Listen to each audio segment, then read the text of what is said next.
Disarmed. Let's talk to Slowfix.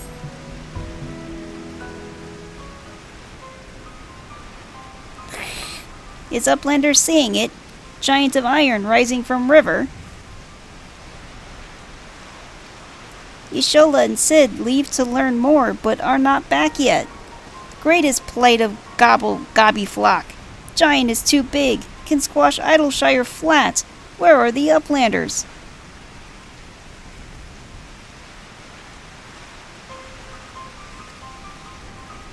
Yshola. Calm yourself, Slowfix.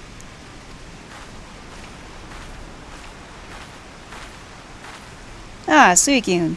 'Tis well you are here, for our need is dire. Of course it is. A colossus of steam and steel has risen from the Thaliak. Yet it is no mere forgotten contrivance of Charlian. The resultant etheric disturbance confirms that it is a primal, and that it was summoned amidst the ruins left for the river to reclaim.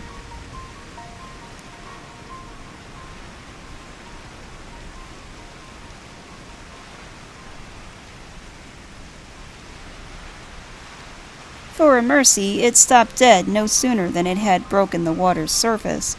But so long as it remains in our realm, it may spring to life again at any moment. Slowfix. Yes, but what does Uplander find near Idleshire?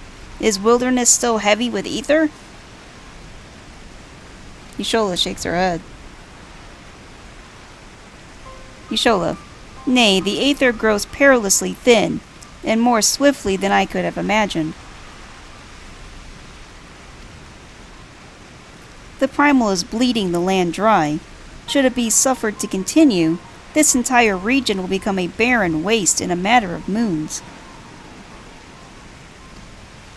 Slowfix. No! Gobbyflock has only just found home after long wanderings. Idleshire will not fall. Slowfix will not allow it.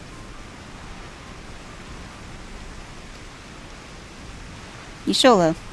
And nor will we. I have already spoken with Alphanod, and he concurs that we scions of the Seventh Dawn must do all our power to eliminate the threat. Yet given its size, I deem it wise to attack from two fronts. Our first and most obvious recourse is to keep our foe in check with blade and magic, much as we have done with others such as adversaries. Second, I propose that we attempt to cut off the flow of ether, which sustains it, mayhap by physically separating the primal from the land.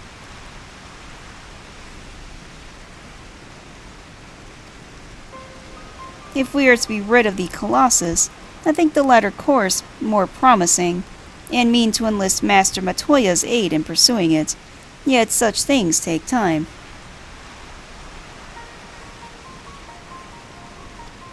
Thus, I've asked Master Garlon to remain here, and keep watch over our foe. Given its apparently mechanical nature, his expertise should prove invaluable to you. To you, I say, for I would leave the fate of Idleshire in your hands. Should the primal chance to stir ere my return, you are to join Sid in repelling it. An unenviable task, but one for which you are singularly qualified. I pound my fists together, like damn right I am. Yshola smiles. Rest assured, I do not mean to linger with Master Matoya any longer than necessary. The moment we find a solution, I shall make haste to rejoin you here. Well then, let us be about our duties. I will leave you to discuss strategies with Sid.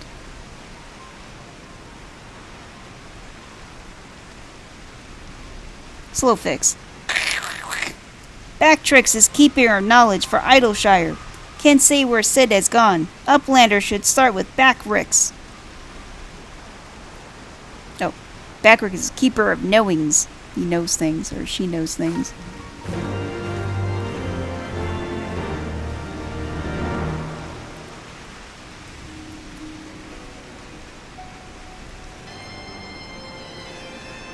Okay, it has been a while. I do not remember what I'm supposed to be doing, so we are gonna do stuff until stuff happens. Sounds like a plan. Let's talk to Backrix. Yeah, Backrix.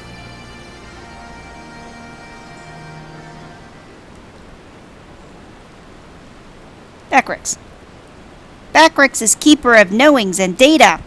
What does Uplander wish to learn about? Ah, Uplander comes in search of Cid, yes? Sure. I'm smiling and nodding. Oh, well, there's Cid right now. Cid approaches. Cid, my thanks for sharing your knowings, Backrix. These Illuminati are indeed most hostile. Ah, Suicune, an old friend. You haven't seen Y'shtola, have you? Actually, I saw her on the way here. Drained of all ether in a matter of mere moons? Oh yeah, that was the thing. 7 hells!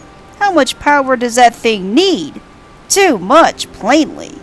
Well, it sounds as if we have an urgent dismantling job on our hands. From what Backrix has been telling me, the Illuminati are the most likely culprits. They have the knowledge to summon a primal, and the requisite short-sightedness not to think better of it. It's a great combo. Fanatical captures their philosophy nicely, I think. Their goal being nothing less than sole ownership of all the world's technology. Needless to say, they're more than willing to kill anyone who stands between them and what they want. Quite how they managed to coax a primal into the hulk of a Charlian defense mechanism, I don't know. But, yeah, that's what it says. But it looks like they've made themselves a tidy little fortress inside the Colossus. We'll need to contend with them if we're to disable the thing. As for the task itself, simply destroying whatever services as its engine should do the trick, assuming it is in fact mechanical. But before all that, we'll need to find a way in, through yet another bloody barrier. I think the game's starting to become self-aware. Backrix. In case you didn't get from the... Barrier is not new. Rose up 3 years ago after ground made shivery shakes. Ruin was freed from Riverbed then. Round Rocks was there. Saw with own 2 eyes. Cid. Round Rocks? Sorry, who is, Backrix. Daughter of Slowfix. Round Rocks loves junk more than all other gobbies. Was collecting then, and is playing now. Look. Well, we look behind us, and apparently there's one of those guys. Round Rocks is inspecting something that looks like a mutated like alchemical pot or something? I'm not sure. It's a thing. Round Rocks. Shiny junk and shiny rocks. Bitty bobs and whirly cogs. Cid. I'm sorry for interrupting, Round Rocks, but I need to ask you a question. When the ground shook 3 years ago, did something come bobbing up to the river surface?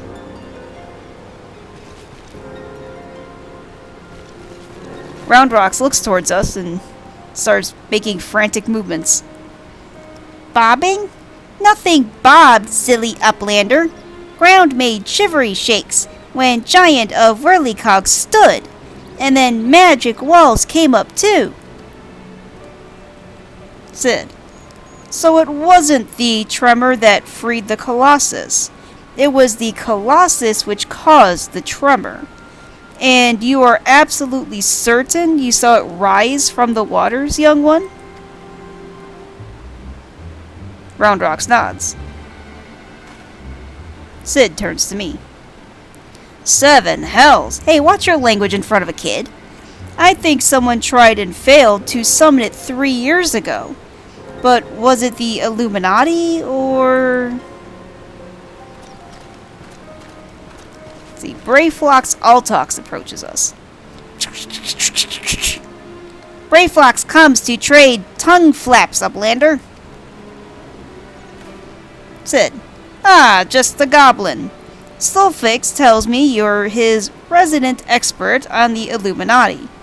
Pardon me a moment while I consult with my fellow Uplander. Suicune, if I may make a suggestion, I'll speak with Brayflox and learn what I can of our opponents. In the meantime, could you investigate the Colossus itself? Biggs and Wedge are near where its hand landed on the shores of Thaliac. Join them and see if you can't find a way inside the machine. Oh, and good luck with that barrier. Great. More barriers. Sid and that other guy walk away. Someone is watching in the shadows. Some kind of female.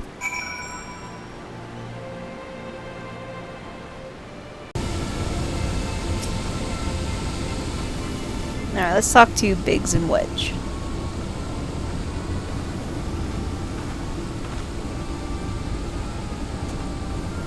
Biggs. Suicune! Come to see the Colossus, eh? The chief has us looking for a way in. Of course, there's a bleeding barrier around the thing. Aye, another one.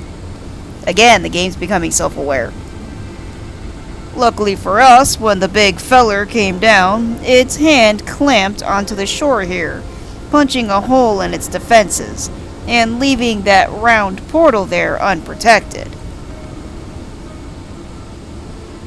Only trouble is, it's locked and doesn't seem to have a key. For want of a better idea, Wedge is listening in to Illuminati Link Pro communications, in hopes they'll mention the trick to opening it. Wedge. Dee-da-dee-dee-dee. There's only one signal coming from inside the giant, and it's always the same pattern. I'm certain it's a code. The Illuminati always used coded messages. From what I hear, they've developed a special kind of crystal, specifically for transmuting Link Pearl waveforms. If we could get our hands on one, the Chief's decoding machine here should theoretically be able to use it to untangle the meaning. Quite where we'd find such a crystal is another matter. Red bricks. Does Uplander know Round Rocks? She makes great collection of junk and things. Maybe is keeping crystal at Short Chop? Wedge looks shocked. Wouldn't that be a stroke of luck? It looks to me. And it just so happens I've been working on a means of identifying the crystal in question. Here, Suicune, take this 3G7-001B. Alright. Sprinkle that powder over this so-called collection and look for anything that glimmers. It should contain the material we need. You may have to borrow one of Round Rock's treasures, but I'm sure she won't mind if you tell her it's for a good cause.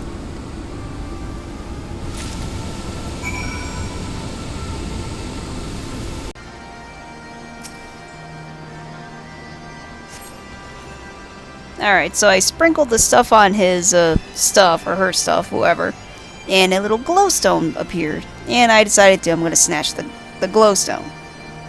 Round Rocks. What is Uplander doing? Sneaky taker! Treasure belongs to Round Rocks! See? I was just going to snatch it, without even asking. But it's for a good cause. Uplander needs it for Giant of Whirlycogs, but glowstone is most favorite treasure of Round Rocks. Alright. But Uplander must promise to bring it back, or Round Rocks is getting very angry. I'm like, yeah, sure, I totally promise. No problem. I am back after having stolen from a small child. Wedge. Ah, Suicune! No burns, I see. Oh, no reason. Tell me, did the 3G7-001B reveal anything? Yeah, I saw this glowstone. Let's see. Unsure of its origin, Round Rocks has given this light-emitting rock a compound name. A linguistic convention common in the goblin tongue. Thank you. And you have my word that I'll give this back to Round Rocks when I finish with it. Now, let's take a listen to what the Illuminati are really saying.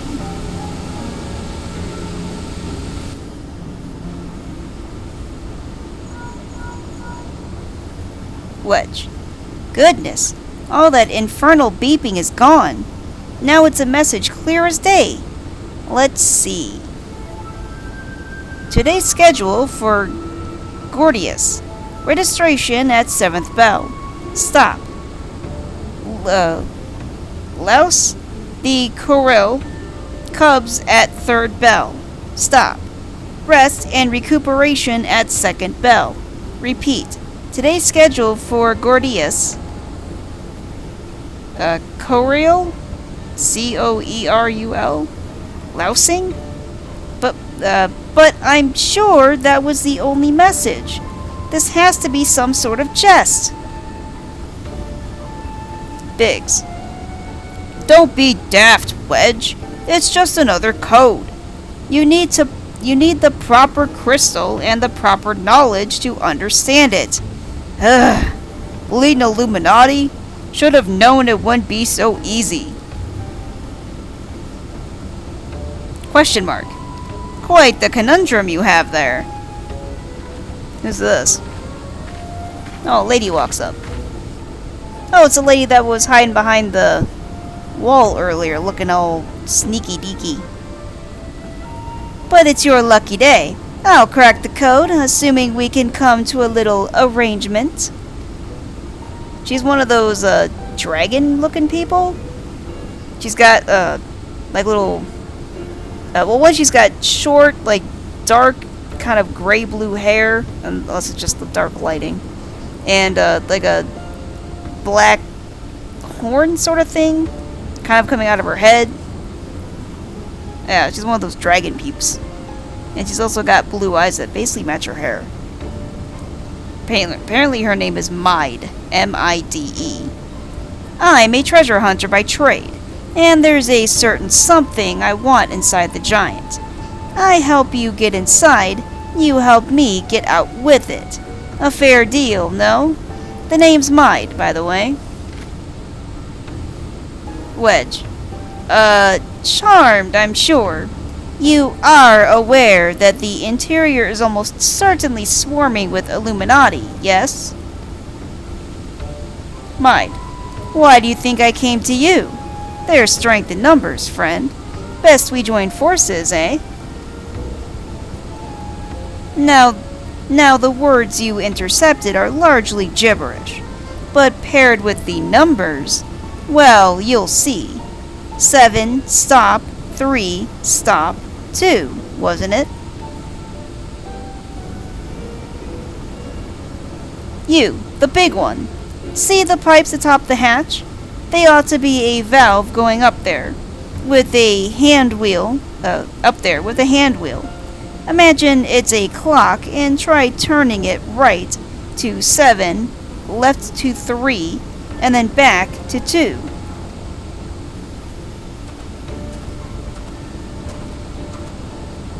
Like a giant safe combination.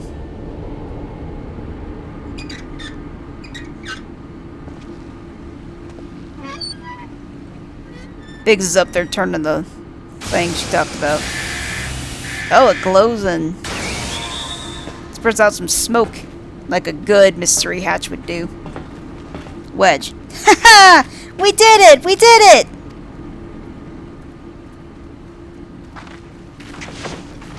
Sid and one of the goblin guys shows up. Brayflox, I think?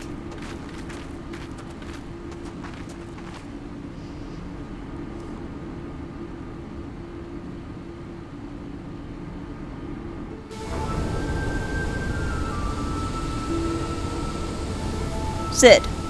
So, the Illuminati have been announcing the way to enter the Colossus all along? Strange. Well done for cracking the code, anyway. I had less success, sadly. I'm afraid Brayflox knows little more than we do about the Illuminati's plan or the Primal.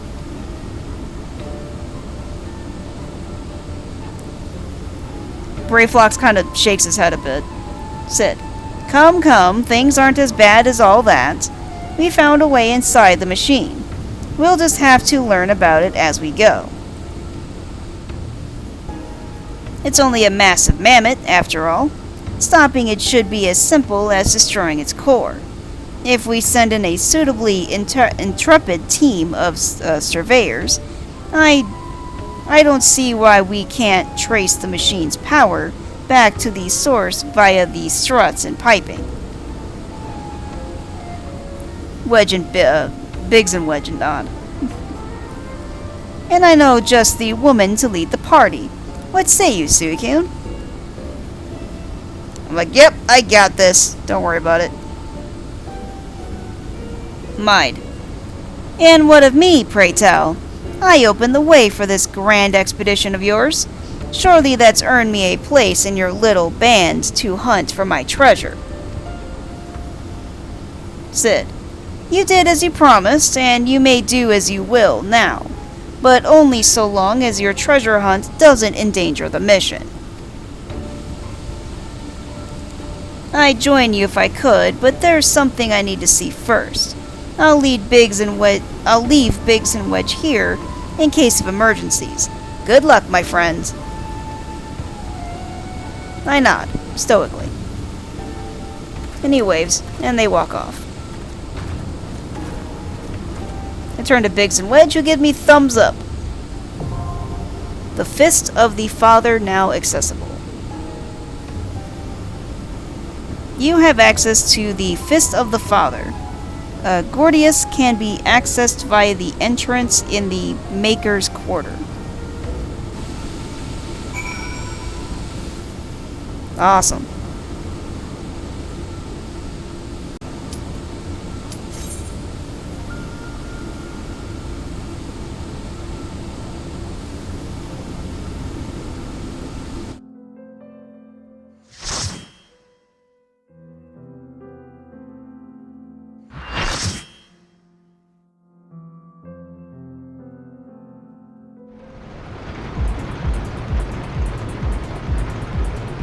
The Fist of the Father, Alexander.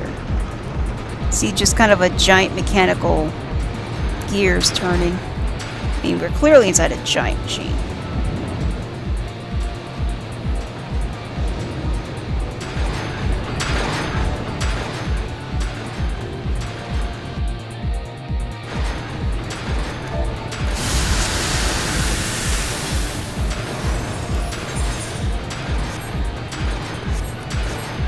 I've got too many things I haven't seen before.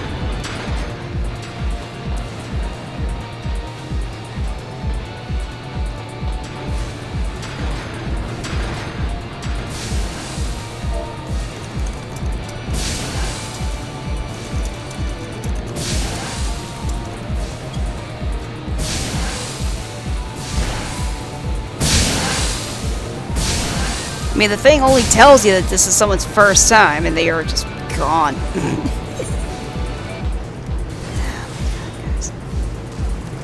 You fucking ran off without the healer. This has been a while. I haven't done this in a while.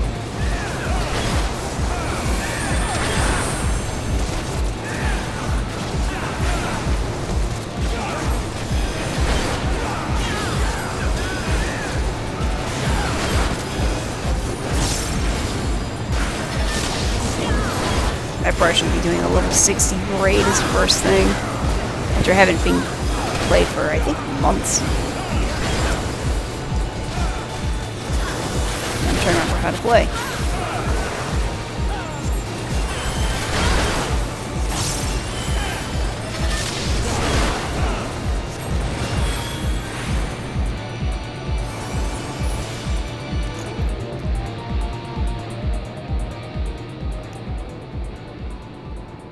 See more giant gears turning.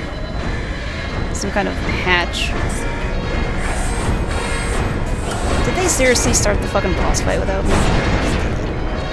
A giant robot spider thing? I'm not sure what that is. No, it's two-legged.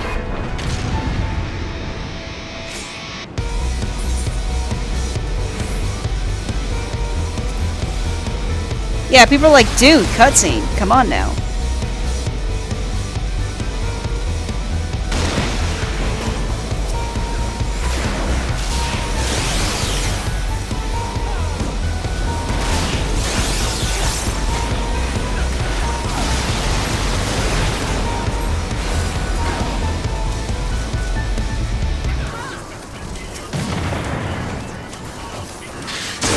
Not standing stupid. It's a good thing to remember. Can I have this? Oh yeah.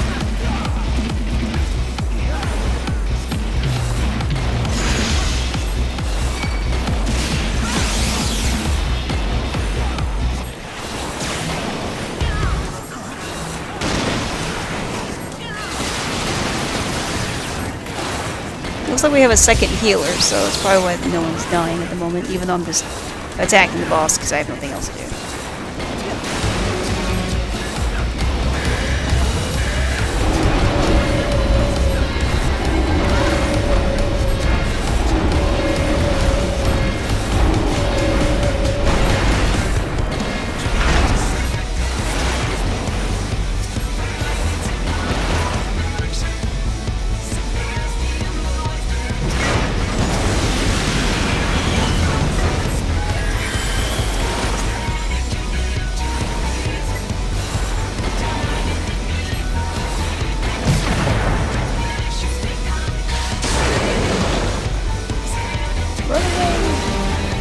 Well, it shoots the big beams.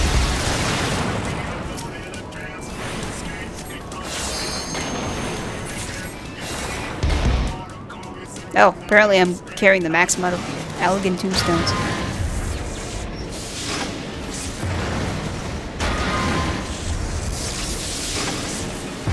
And the big robot thingy is broken. He busted it. Wait, that was it? Duty complete. That was all of it? Oh, well, fuck.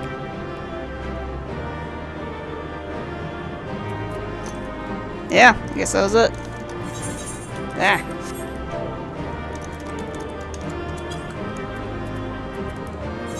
Player accommodation to the only person that's still around. I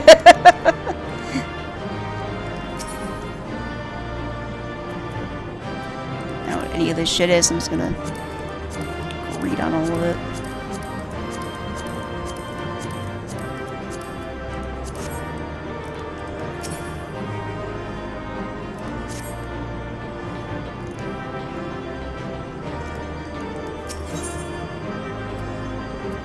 Actually, let me click this loop button. Oh, that was it.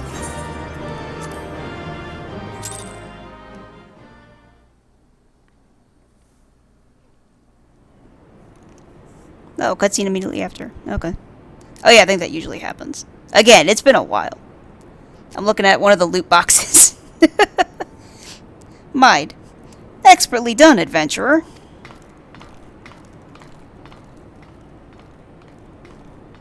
And she approaches. Well, what have we here? I look down, and I look shocked. Oh, it's Brayflox. At least I think that's Brayflox. No, it's Roundrox. Sorry, Roundrox could not stay away.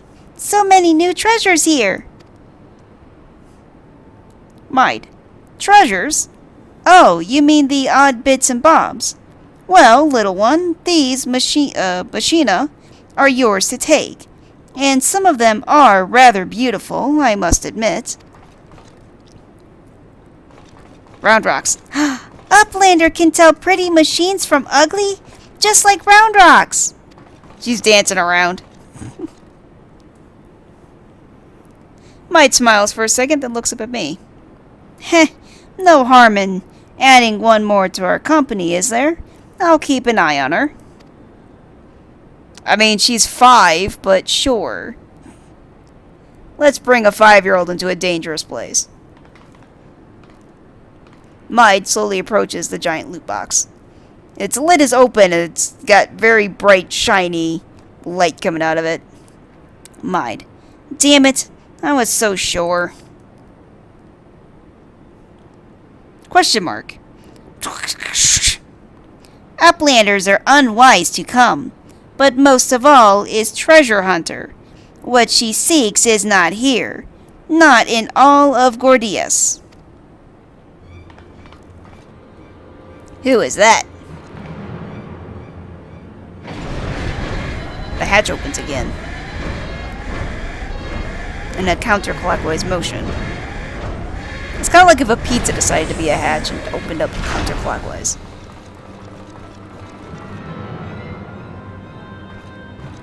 Oh, there's one of those goblin guys.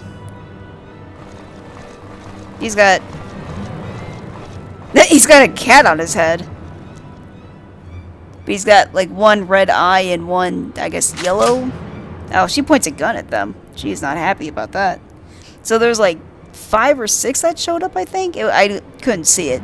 But their masks are a little more sinister looking than the usual gas mask looking things the other goblins wear. Maid. As I live and breathe. Quick thinks. Oh, Quick thinks all thoughts. He sounds vaguely familiar. Master of the Illuminati. Roundrocks looks shocked, even though I'm surprised she even has any idea who that is. Illuminati machinist. Gobbies are backstrapped with boom dust. Uplander shoots, everybody kabooms! Uh-oh. Maid narrows her eyes at them. She's like, you wouldn't dare. Illuminati machinist. Uplander ear catches tongue flaps of master. Enigma Codex for plans making is gone. Illuminati are already undertaking Alexander Initiative.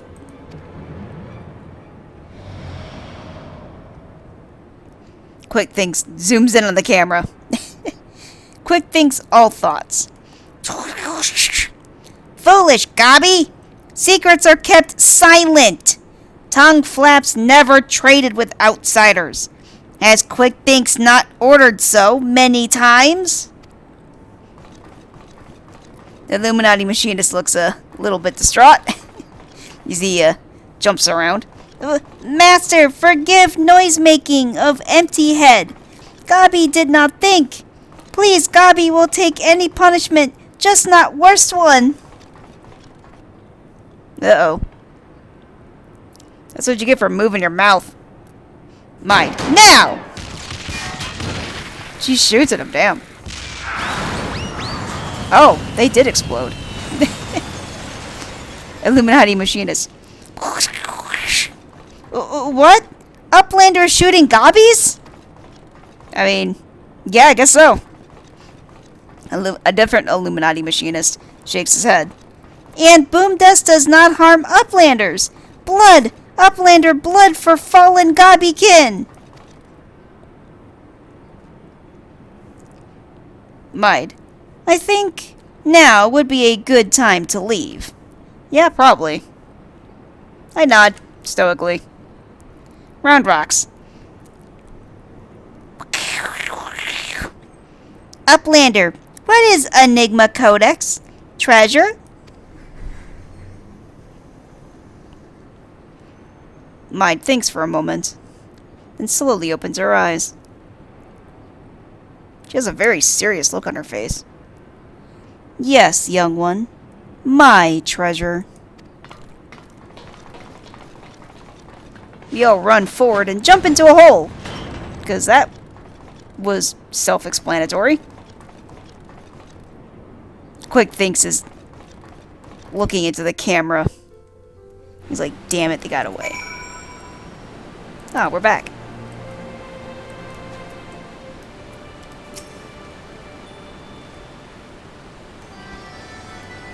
Biggs.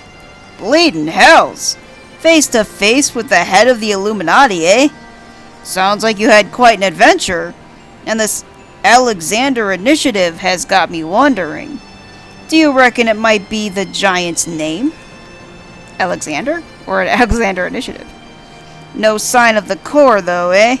Well, we'll just have to look further in. I'll let the chief know, anyway. He'll be happy to hear Might and Round Rocks are safe, too. Those two haven't stopped talking about machines since they got back. I can't say I've ever thought of junk as pretty, but each to their own.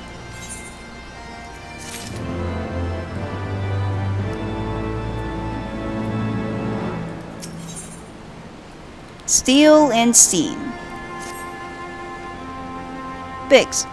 Ah, Suicune! Ready to have another go at finding the giant's core? Sure, why not? Wedge, could you... Oi, Wedge! Stop listening to that bloody Link Pearl! We barged through the Illuminati's front door. They know we've broken their code. Wedge.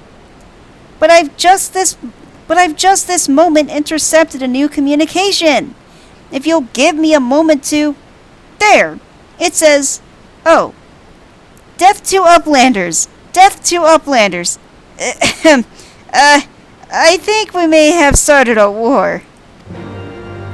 Great. Because of course we did. The Cuff of the Father now accessible. You have access to the Cuff of the Father. Gordias can be accessed via the entrance to the Maker's Quarter.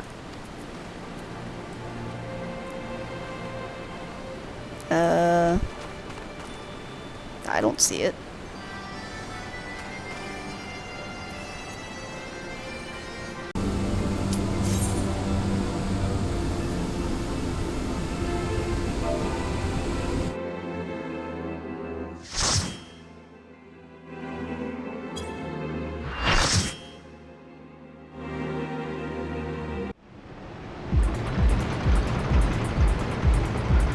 Inside more machines. We're basically just like in a giant machine tunnel.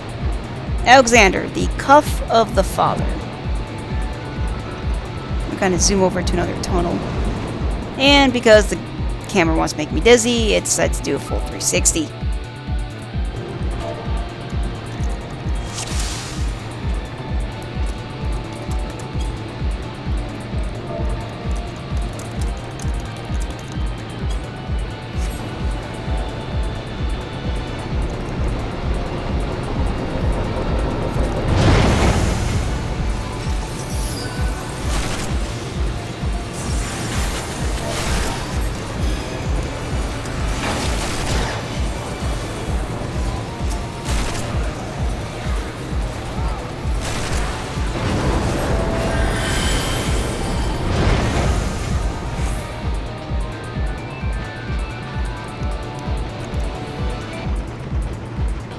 Oh, this place is all slanted. Oh, damn. Jeez, this place is crazy. Why is someone running without... Where are they? Where do they go? Did they seriously just jump down a hatch? Yeah, they did.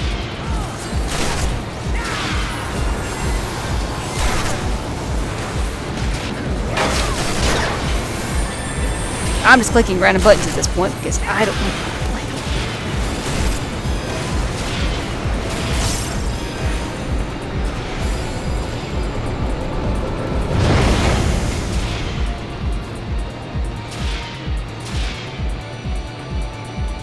Trying to follow them the best I can.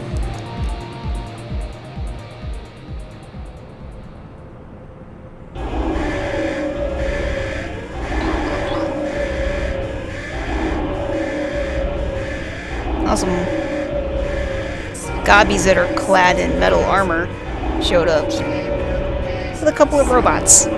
Some robots.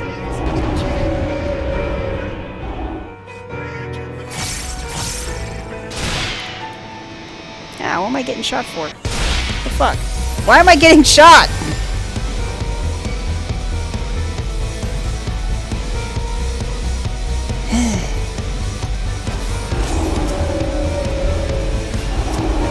put regen on the tanks.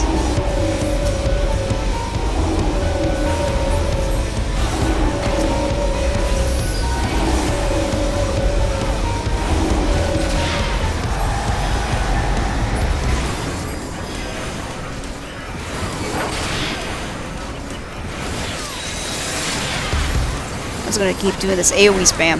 Why not? Oh right, because I'm gonna eventually run out of mana if I keep doing that. That might be why.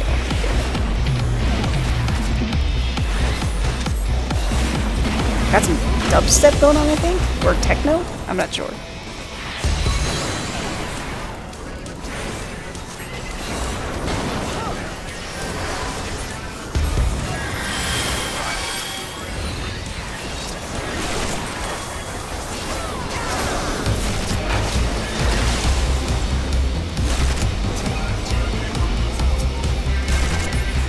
I think I was keeping these aliens, man. There's lots of mobs that keep showing up.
We win, I guess. Even though that boss fight was just madness. Oh, it was gold armor dude. And he dropped a bomb that fell to the ground. Boom!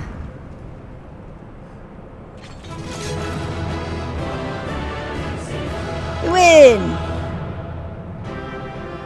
Still have no idea what the hell I'm doing.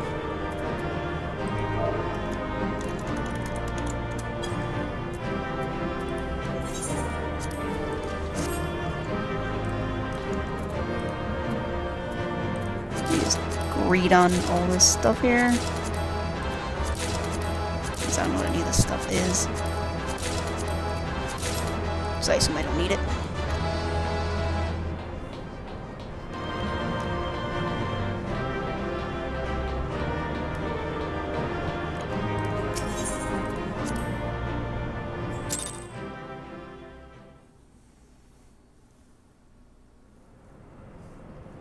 Round rocks. Uplander is amazing! Uplander is stronger than 10 gobbies! Oh, I'm way stronger than that.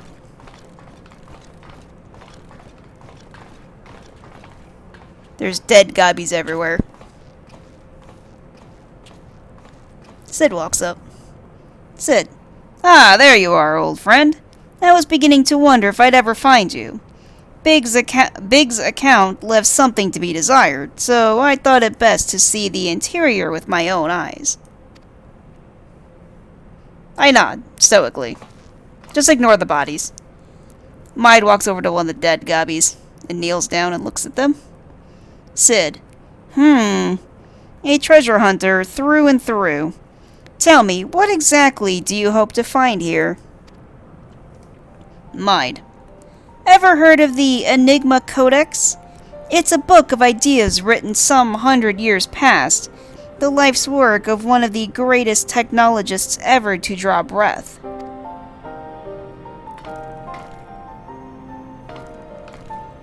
She stands up and turns to Sid. Within its pages are found myriad wonders, from designs from machina that could operate ceaselessly for centuries to novel ways of culturing cheese. Even a fragment of the book could bring a king's ransom. She walks over to us. But most remarkable of all are the plans for a walking citadel.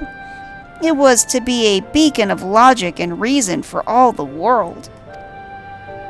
Sid. A walking citadel? 7 hells! We're standing in it, aren't we? The Illuminati's primal took its form from that idea. But I sense that none of this is news to you. You've read it then, this Enigma Codex? Yeah, we're basically in a walking citadel. She nods. Maid. The design catered for every needful thing, from worn beds to crops of grain. Its occupants would never have to leave, and all in a fortress on feet, impenetrable and ready to move at a moment's notice. She kind of looks around the giant metal room of lights and gears. The Citadel was meant to bear the most brilliant scholars and artificers of the age for all 4 corners of the world, that they might set about unraveling the mysteries of creation. And this utopia, this shining seat of erudition, was to be called Alexander.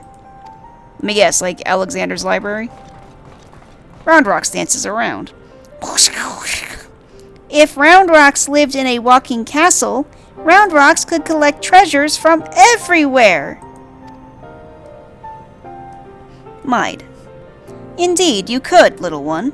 And anything you found, be it junk, forgotten teachings, or lost secrets, would be yours for the taking. Sid. And what exactly would the Illuminati do with all of this knowledge? Maid closes her eyes, then opens them slowly. They would use it to take control, most likely. Create a world ruled by a few chosen scholars. Unless I'm mistaken, that's why the Illuminati exist. Sid crosses his arms. Sid. Bloody fanatics. Takes a perfectly good idea and makes it into an object of faith. What could possibly go wrong? He looks down at Roundrox. I can well imagine how a people who have spent decades carrying their homes on their backs might crave a home that could carry them. How such a place could seem like a utopia. Roundrox nods. But we're not talking about a machine here. We're talking about a primal. And primals will be the death of us all. I trust you'll be ready when things come to a head, Suicune. I nod, stoically. Roundrox nods as well. Utopia is happy place? Where there is junk aplenty, Roundrox is happy. Where is very happy place of Maid? Maid thinks for a moment and closes her eyes. mind. Wherever he is. Who, Sid? She got a crush on Sid?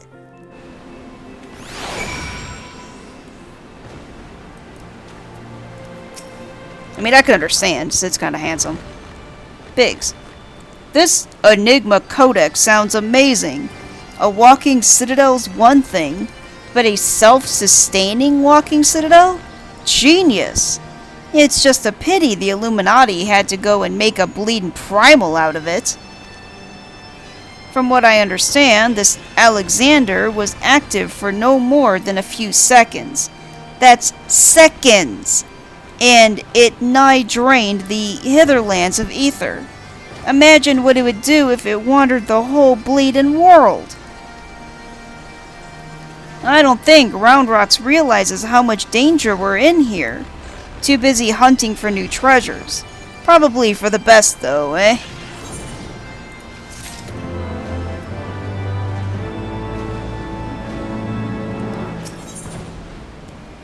Tinker, Seeker, Soldier, Spy.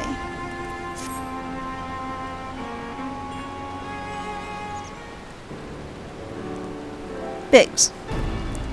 We've got ourselves a problem, Suicune, but don't worry, the Chief has a plan. Speaking of whom, Chief, over here! Sid walks up. Sid. All present and correct, I see. Good. Something has been nagging at me for a while, Suicune, and I finally realized what it is. It concerns the communications Wedge intercepted. So we know that the Illuminati have managed to establish a base inside the Colossus, meaning they must also have found a way to pierce the magic barrier. Assuming that's the case, what need have they to use the only hatch which the barrier doesn't protect? And why go to the trouble of sending coded messages on how to unlock it? The answer? Spies. I believe the Illuminati has an agent outside the Colossus, most likely in Idleshire itself, who is using the hatch as a back door. Now, this agent will know we've broken their code, and that the hatch is constantly watched, so he won't have been able to use it for some time. As such, he'll doubtless be desperate to re-establish contact with the inside.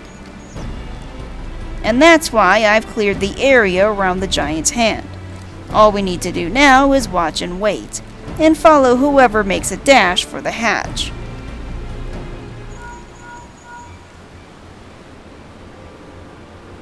Wedge.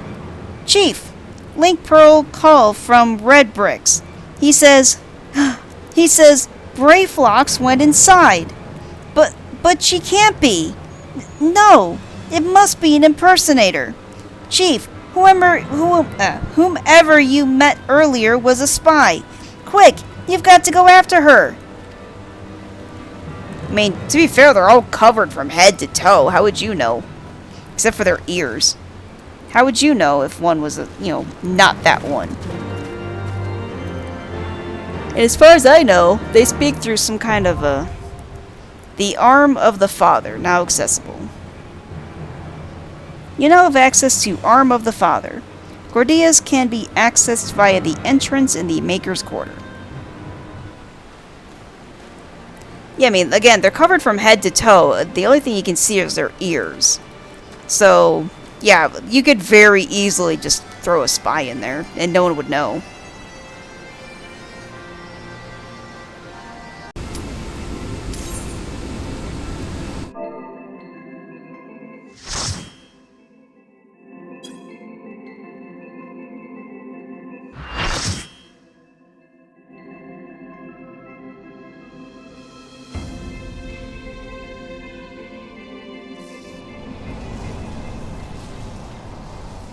We see a Gabi walk through a broken down ship, I guess? Like there's pillars on the floor and the floor is all jacked up. Oh. He sees us and he books it. We all look at each other and nod. Like, yeah, we're gonna go fuck that guy up. Let's go. And for some reason, I stay behind. Oh no, we're not in a ship, are we? It looks like the inside of a giant stone palace. Alexander, the arm of the father. So I guess we're still in the... Well, I guess we're in the Citadel, or something or other. I guess we're in the stone part of the Citadel.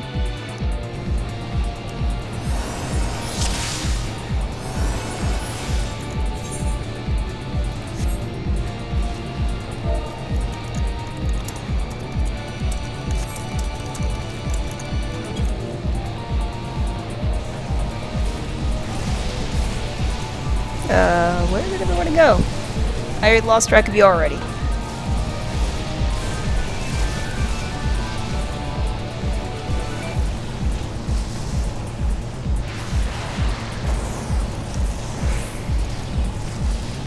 don't know where everybody went.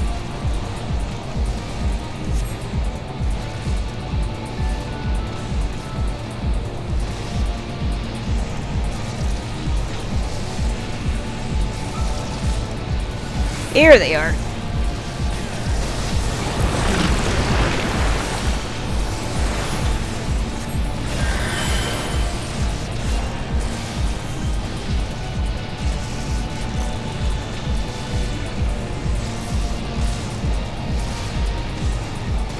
Now we jump down the stairs that we just ran up. Awesome.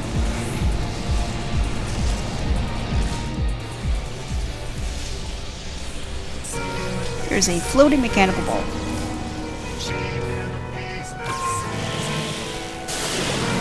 Oh, it spewed out a giant water bubble. And some kind of golem came out of it. Like a water golem. At least I assume that's what that's supposed to be. Someone called it Pepsi Man.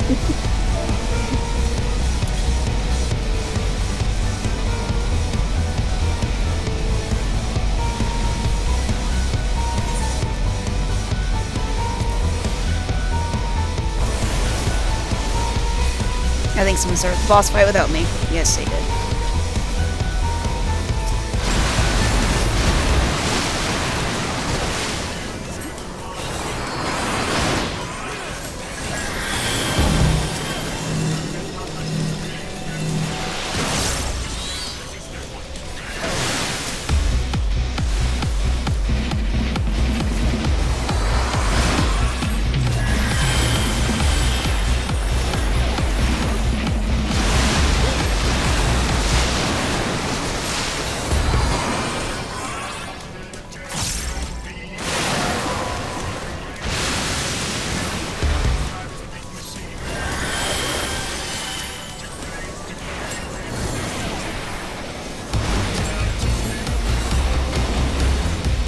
Now we turn into the hand from Smash Brothers.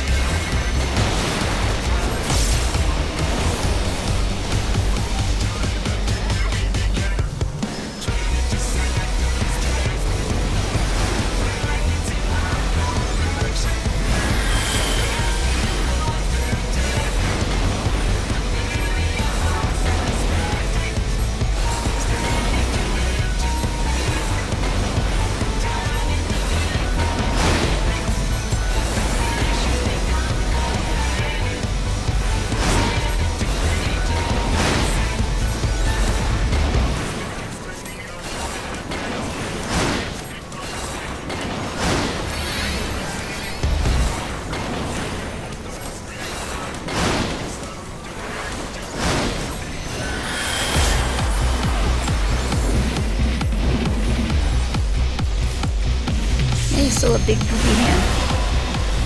Oh, now there was the giant bubble of water and he turned into a water tornado. I think that's what that's supposed to be. I thought he was going to transform into something else, but he's still just a water tornado.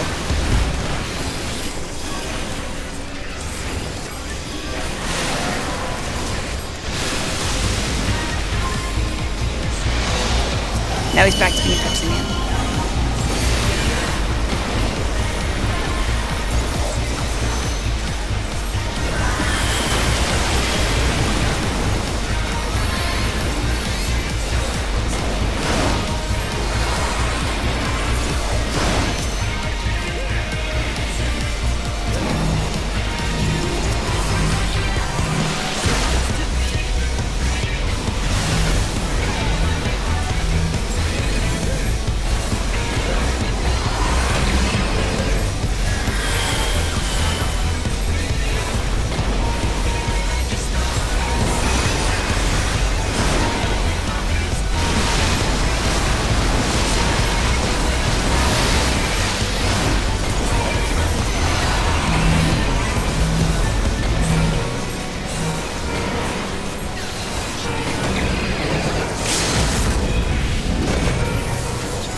And Pepsi Man is dead.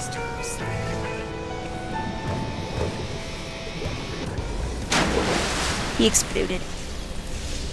And the gear ball thing falls to the ground with a clang.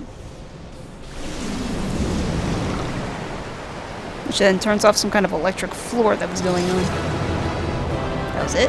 Damn, that was fast.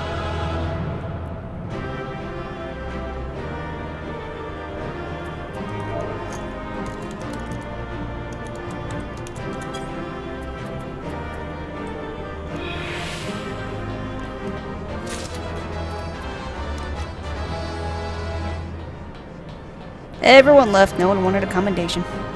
Jeez.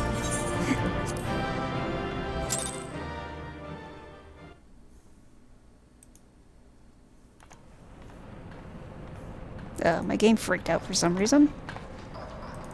I'm not sure what's going on. It claims I'm still recording.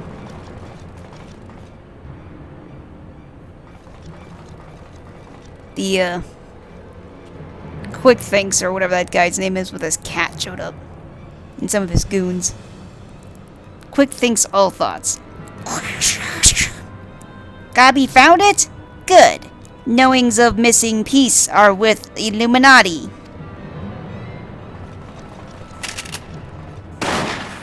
Oh, his people turned on him. Oh wait, no he didn't.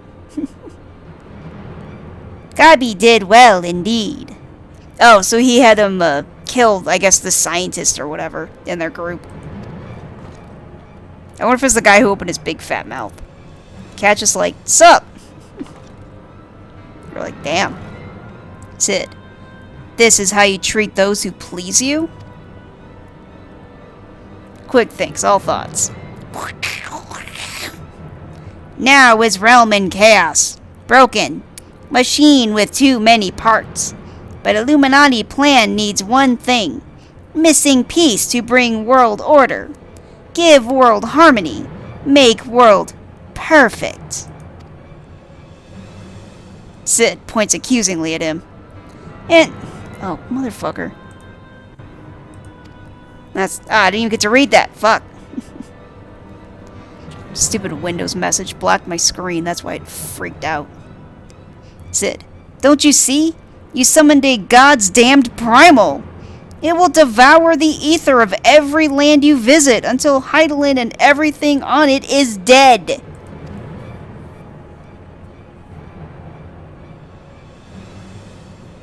Quick Thinks all thoughts. Inside Fortress of Illuminati, Chosen will live on. If inferior on outside die for progress, so be it. This is cost of seeking for knowings.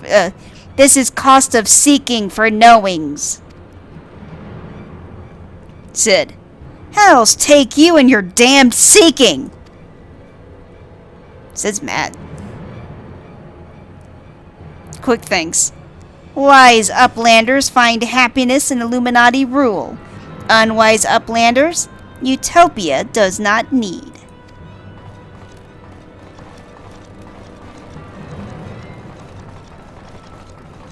And they walk off with a cat following behind. Sid. So it's obey or die then? Pah! The whole concept is grotesque. Might. No, Sid. Like the rest of the ideas set out on the Enigma Codex. Wait, hold on. No, Sid. Like the rest of the ideas set out in the Enigma Codex, Alexander is wonderful in itself. Perfect, even. But in the rush to realize its ideals, even the best of us can be led astray. Sid. Oh, so once upon a time, these Illuminati were starry-eyed philanthropists, is that it?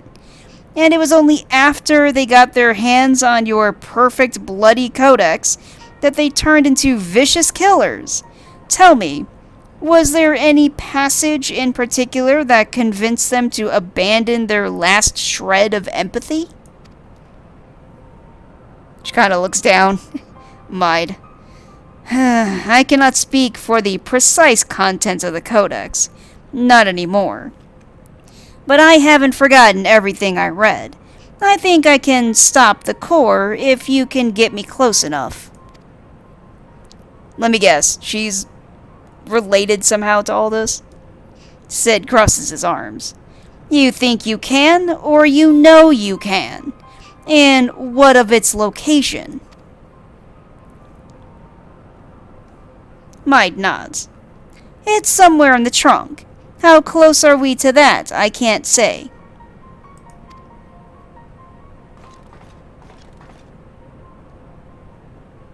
Round Rocks. Round Rocks can say, 2 paces of Round Rocks are 1 yalm. So by count of Round Rocks, chest of Whirlicog Giant is only a little further. Sid. Ha! Clever girl. You've been measuring how far we've come from the start.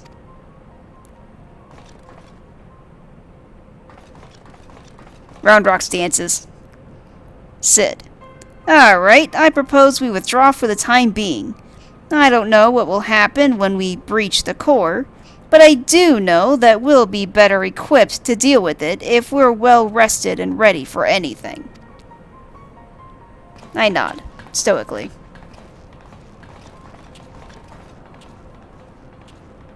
Maid thinks. Maid. All should be well enough. She's got a lovely little scar going down from her left eye to the mid of her cheek.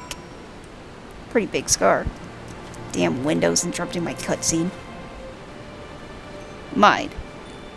No one should have the power to choose who lives and who dies. The idea is too vile, too insidious to be left unchallenged. We have to act. If we don't, Alexander will awaken and the Illuminati will be unstoppable. Make no mistake, Suicune. It's now or never.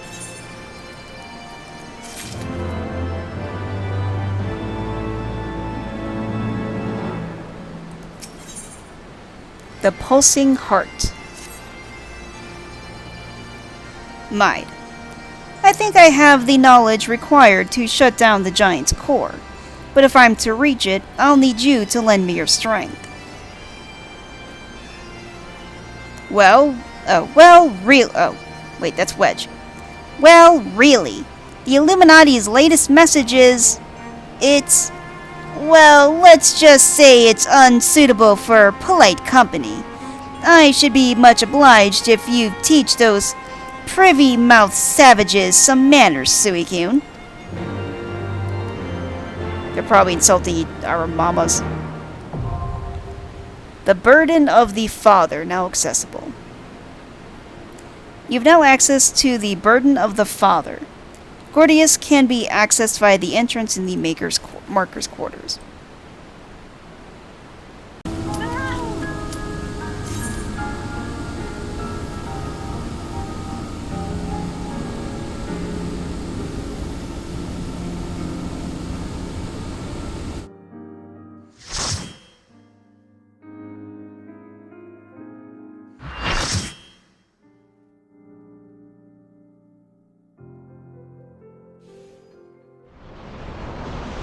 Giant metal ball.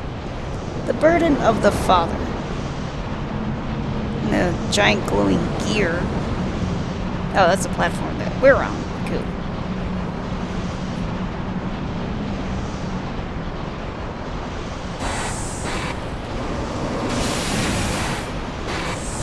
Lots of moving machine parts. Or a machine that's probably gonna go kill us. Maid looks surprised for some reason. I nod, stoically. Like, come on, we got this. She nods back.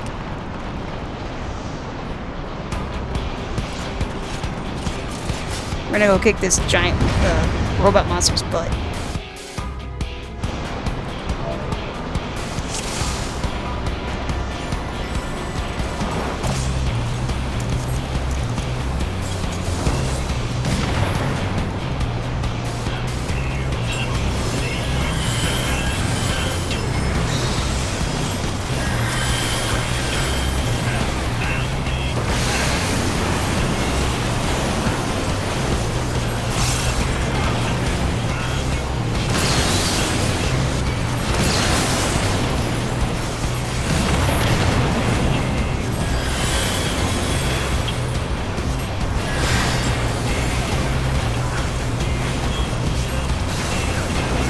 I stood in all of that stupid. That was dumb.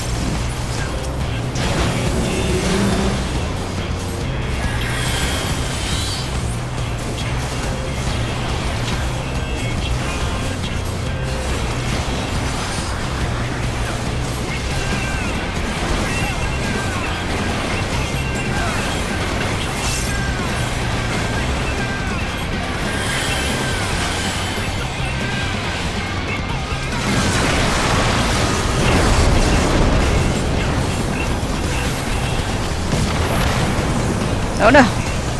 So this seems to be one of those things where you have to like hide behind stuff. I'm trying to follow the best I can with this debris.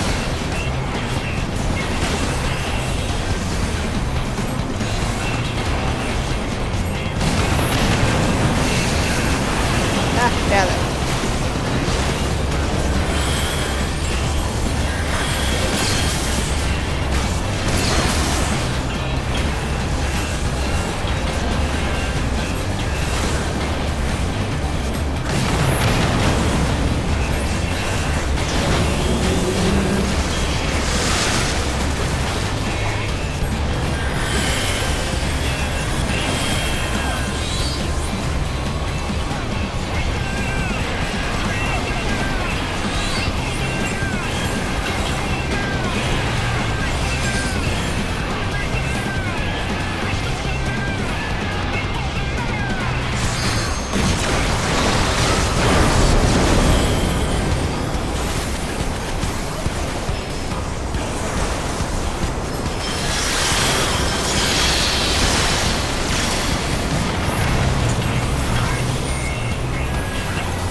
Oh, fuck, I died.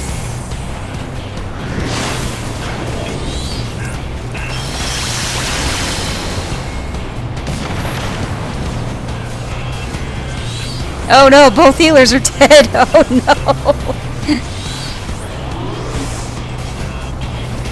This is bad. Both healers are down. One of the DPS is down. One of the tanks is about to die.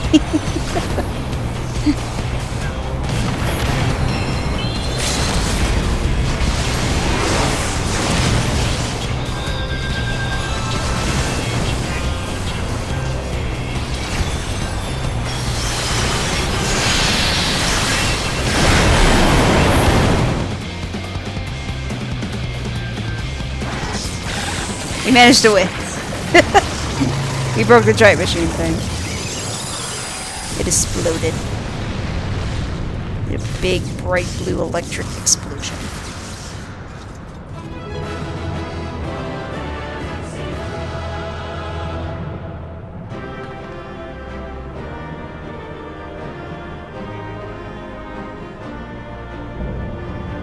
Gordius complete.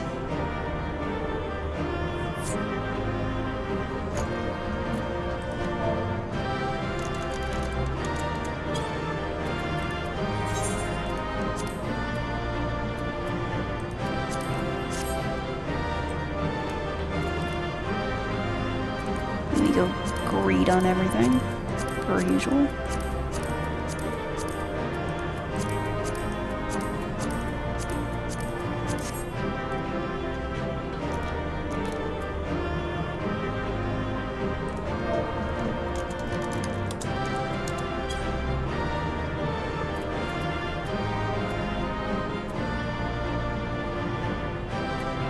I'm gonna try and read what they said earlier because I missed all of it.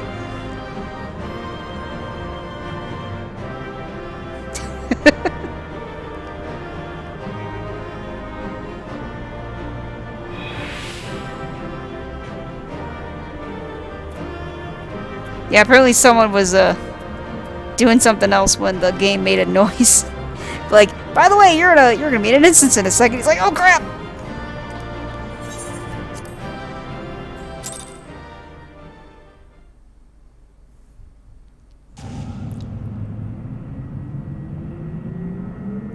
Well, we're going down on the platform to the giant metal ball. Kind of looks like one of those underwater mines. The Guardian Knot. Yeah, it looks like one of those underwater mines. It's blinking. Wedge, why'd you do a little cheer right there? Wedge, we're here! And none the worse for wear. So if you need another pair of hands, just say the word. Biggs is also there, of course, because Biggs and Wedge are always there. Biggs. So this is the heart of the machine, eh? I knew I should have brought a bigger hammer. Not that I'll be needing it, of course. Isn't that right, Mide? Mide nods.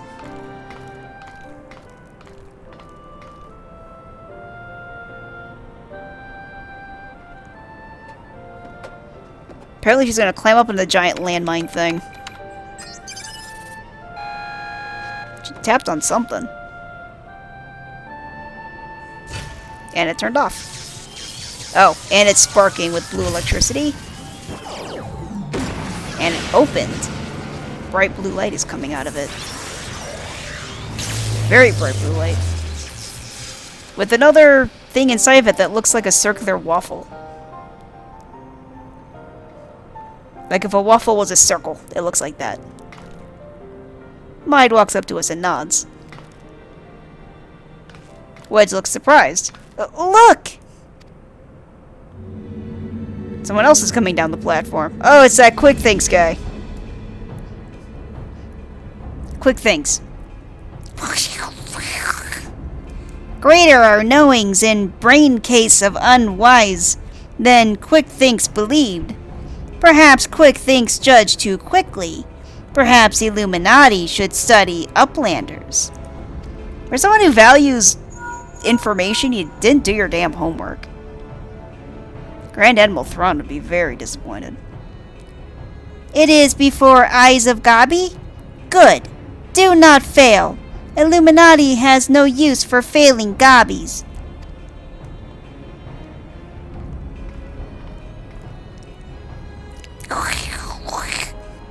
End of Gabi's long wanderings is close. Oh yeah, he's got that cat with him too. Poor cat has to be the minion of an evildoer. Wedge looks upset. Wedge. Something isn't right. Something isn't right at all. The way Quick Thinks spoke, you'd think he had won. Biggs. He didn't even seem too bothered, that's for sure. Do you think that he might have planned for us stopping Alexander's core? Maybe. I mean, I would definitely bet on the main characters defeating my plot. Biggs crosses his arms. What was it the chief said again? About the Illuminati finding what they needed to complete their plan? Wedge. Something along the lines of a missing piece, I thought. I nod, as if I know exactly what's going on, even though I have no clue. Mide crosses her arms. And what of Quick Thinks' honor guard? The two dolts who were ever at his side. Why aren't they here? The Illuminati must surely have known we were coming. What could be more important than protecting their leader? Biggs and Wedge look shocked. Biggs. You don't think he sent them to Idleshire, do you? While our backs were turned, like? Wedge. That would be... Come on! Oh, they ran off. Attack on two fronts, will ya? That's low.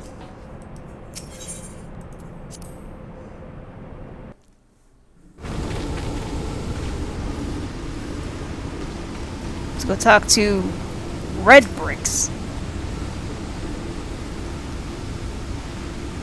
Red Bricks. Giant loses power. Uplanders succeed. Biggs. Never mind that, man. Did the Illuminati come? Is Idleshire safe? Red bricks. How does Uplander know? Yes, many Illuminati come to take stuffs of Gobbyflock. Great was chaos, but suddenly Illuminati go and take only junk not worth Jingly shine. Biggs crosses his arms. Biggs.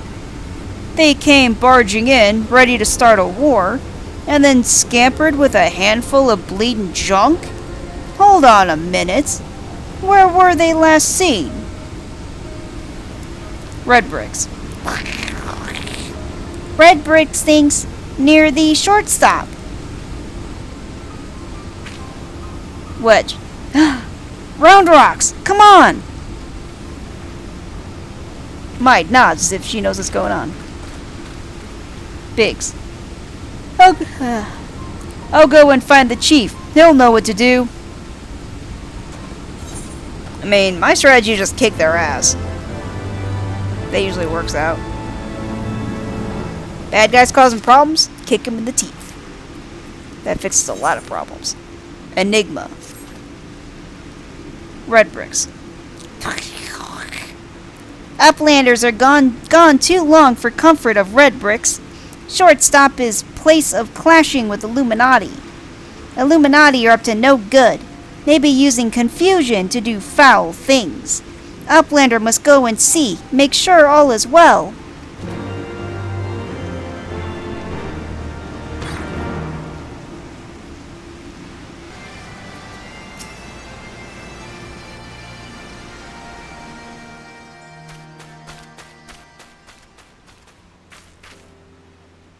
Wedge. Is everything still as we found it? They haven't come back, have they? Maid nods.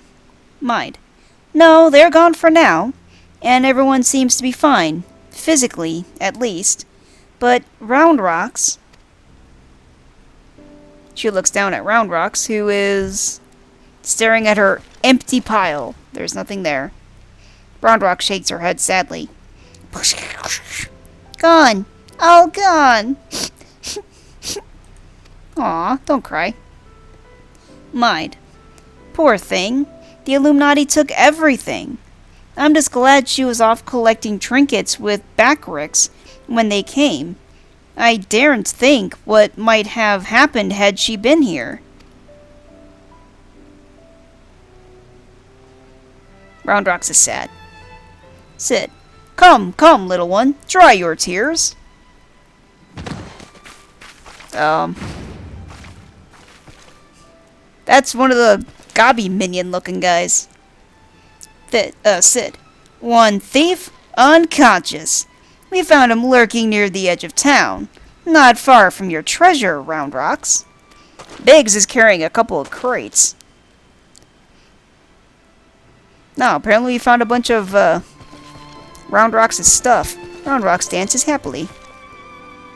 Round Rocks. Uplander bring treasure home. Thanks to Uplander. Many, many thanks. Sid. It was all Biggs, little one. He had a feeling a few soldiers might be lurking around, waiting to ambush us, and this is what we stumbled onto when we went to look. Biggs rubs the back of his head sheepishly. Wedge. But why did the Illuminati take Round Rocks' collection in the first place? Surely they can't have been their goal. Sid. I wouldn't be so sure. Were I to guess, I'd say that the Illuminati believed something they wanted was hidden amongst Round Rocks' pile of trinkets. Rather than waste time sorting through them, they decided to take the lot. But when they subsequently realized they didn't have what they were looking for, they crept back into town to wait for a chance to seize whatever it was they actually wanted. I mean, we did have something else that was, really useful, so I mean, why not? Round Rocks. What if bad gobbies want most favorite treasure of Round Rocks? One that is safe with Uplanders. She points at some kind of weird contraption. I don't even know how to describe this thing. It's basically just like a cylinder with a bunch of shit on it. I wouldn't even be able to guess as to what the hell that thing does. Wedge. You mean the glowstone that Suicune borrowed? But of course! It's been sitting in the decoding machine all along. Oh, so that's what they were actually looking for. Okay. Roundrox dances. Roundrox. Yes, yes! Roundrox would be sad without pretty glowstone. It is special treasure from near old castle.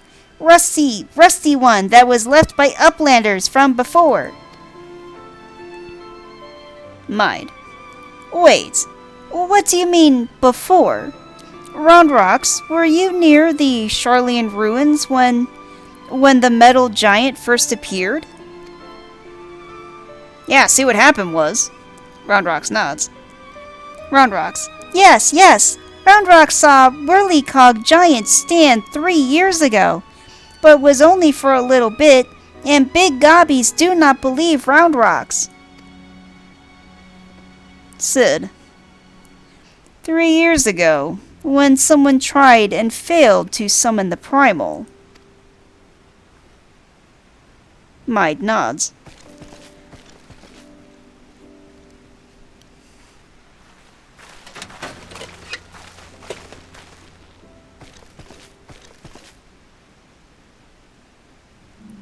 Oh, there's the glowstone.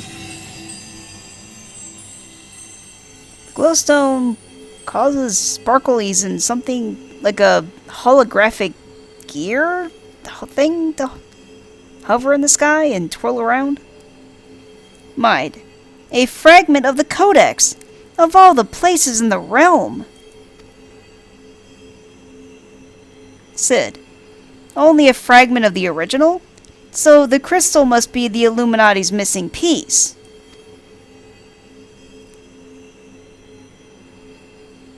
The camera zoomed in on Mide's face as if that was very important. Did you guys know it could do that? Mide crosses her arms as she talks with one of the gobby guys, and our little group is talking amongst themselves. Sid. We may have stopped their primal and taken their prize, but our foes are not about to admit defeat. They'll be back and out for blood. Like as not. Yeah, they'll be back. I nod stoically. But we've got you, Suicune, and I'm sure you'll be ready for the onslaught when it comes. Might I suggest you make merry till then? Biggs and Wedge cheer.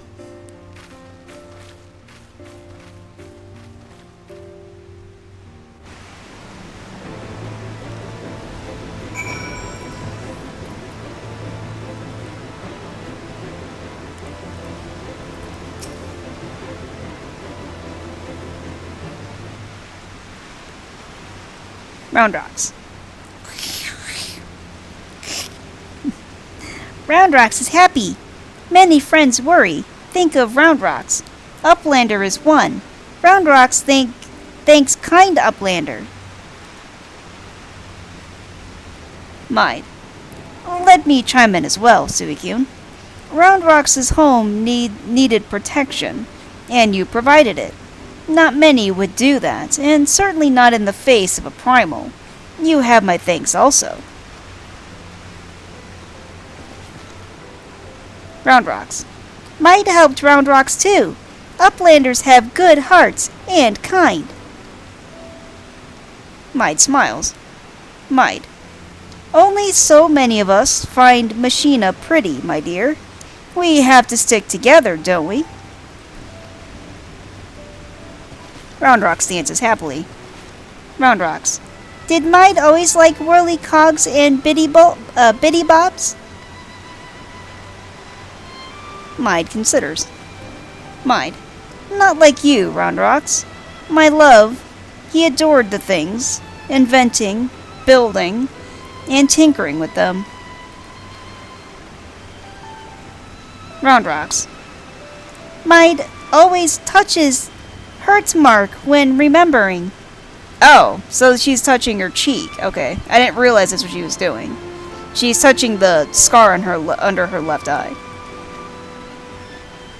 Mide. Do I? Well, I suppose I do. Those times were something else, little one. My friends and I, we were lost in our dream. We thought to put back the pieces of the broken world with logic, reason, and technology, and we were certain we could do it, too. I hadn't much skill with thinking up things or making them, but I helped in my small way, and that feeling of aiding in someone else's dream, sharing it, washes over you like a wave of happiness. I've never felt that way since. Now, it all seems so far away. Even the memories even the memories feel like I dreamed them, rather than lived them. Yeah, it's called getting older. Well, enough of that. Roundrox is right, adventurer. You're a kind soul. Keep an eye on our girl till next we meet, will you? Is Roundrox homeless? I don't know, she gives me homeless vibes for some reason, but I guess they're all kind of in a way homeless. So they are in a city that has a bunch of empty houses. Rearmed. Roundrox thinks long and hard on what to do with precious glowstone. It is most favorite treasure of Roundrox, but glowstone is also what Mide seeks all this time, and has already brought Roundrox 3 whole years of joy. So Roundrox decides to give it to Mide, so she can be happy too.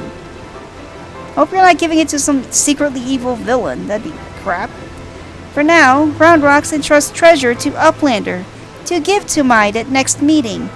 Even meanest gobbies dare not try to take glowstone from mighty Uplander. That is true. I am pretty badass. Roundrox does not know where Mide is now, but she often gazes out on giant of whirlycogs from Broken Watercross. Maybe Uplander find her there.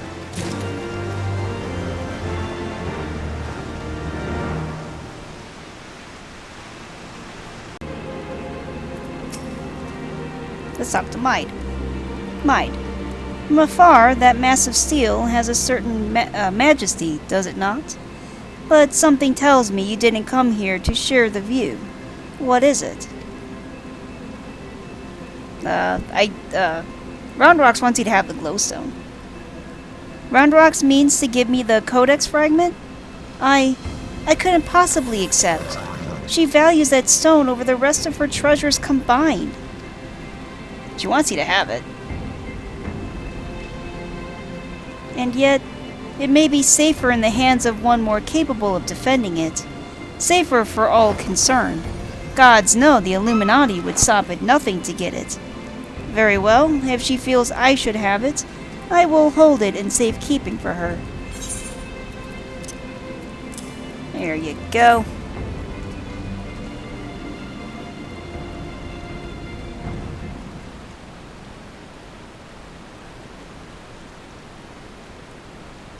Mide shakes her head. Alas, it is of no more use to me than any other rock. Why, it was just glowing a second ago. You doubtless recall the moment when Roundrox first revealed the codex fragment to us, yes?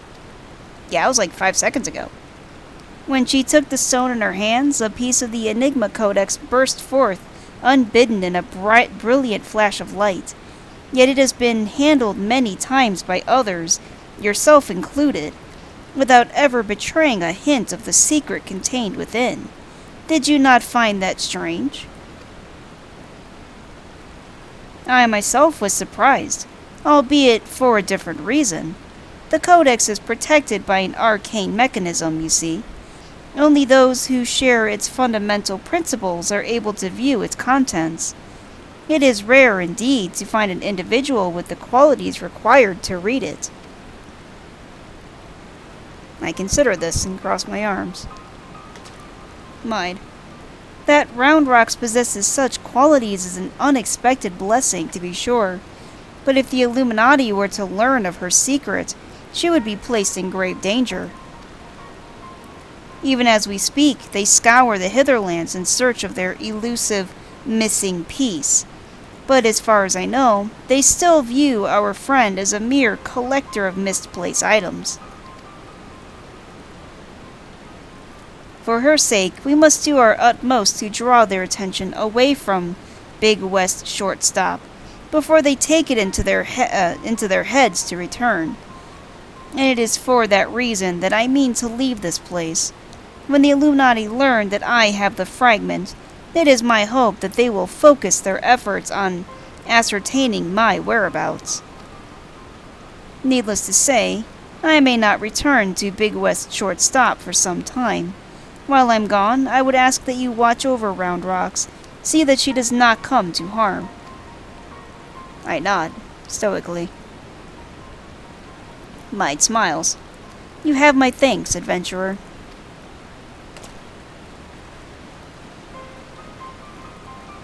Mide holds out the stone and looks at it in her hand, then shakes her head. You are not worthy. She looks at the, Colossus that's in the water. It still has a giant barrier around it. As I thought, I am no longer worthy. I look confused. Like, what? Backrix. Wedge searches for Uplander with much urgency. Uplander must return to Big West Shortstop at once.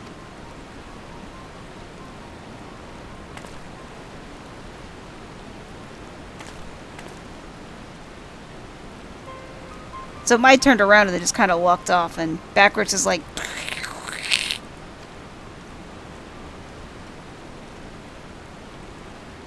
Backrix waves at me and then walks off. Like, peace!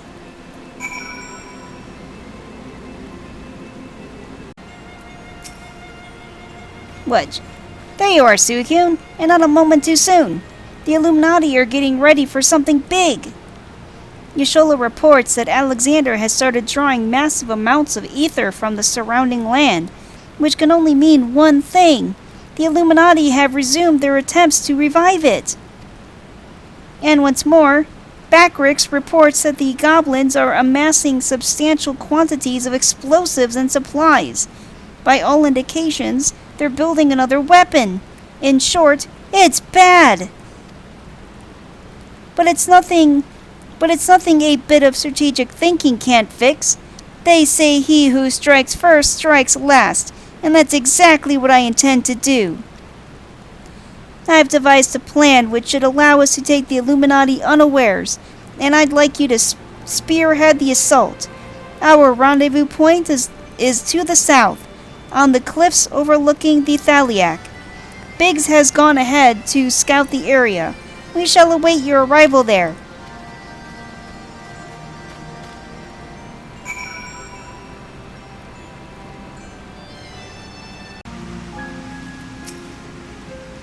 Biggs. Suicune, good to see you. I take it Wedge told you the situation. You ready to hit the Illuminati where it hurts? Damn right. That's what I like to hear. The chief will be here soon, and then we can get things underway.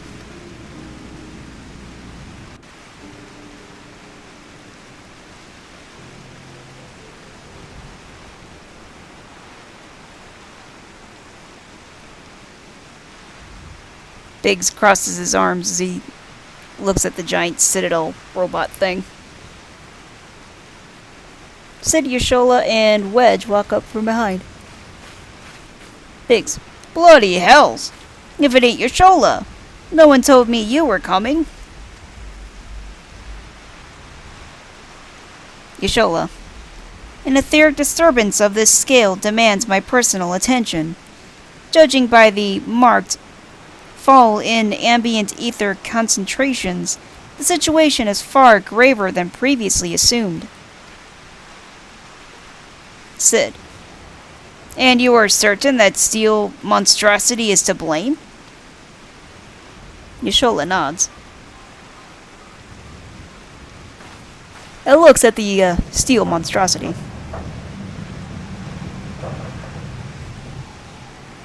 She smiles a bit. Y'shtola, I can see no other explanation. The giant's innards are well nigh saturated with ether already, yet I sense something else. An irregular energy coming from within the barrier.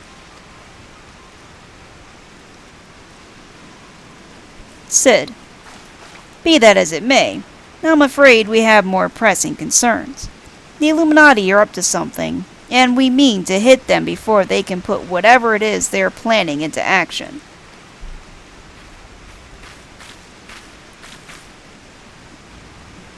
Wedge smiles and cheers as he approaches the thing they put the glowstone in earlier, whatever that is. Wedge. To which end, allow me to introduce my newest and perhaps most astounding invention, the Electro Jammer 3, first of its kind. We're just... Biggs collapse. He shows like, aha.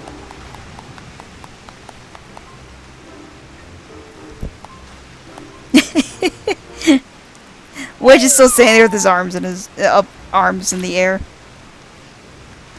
Wedge. Speechless with astonishment, I see. As well as you should be. The high-frequency waves emitted by this device will interfere with any and all enemy communications, making it impossible for them to coordinate an effective defense. Not when Thrawn's around. With it working in our favor, victory is all but assured. Cid. I see.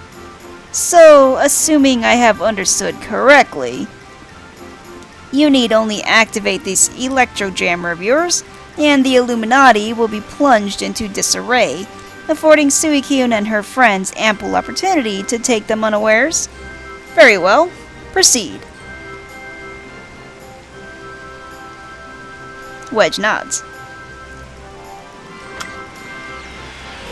He kneels down and presses a button on the device. It sparks with lightning, holy crap, and it's pulsing with energy. Biggs, Wedge, is that supposed to happen? Yeah, it looks like it's about to explode. Oh, it exploded.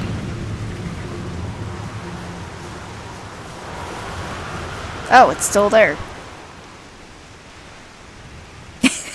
Wedge has a big grin on his face. Biggs, bloody hells!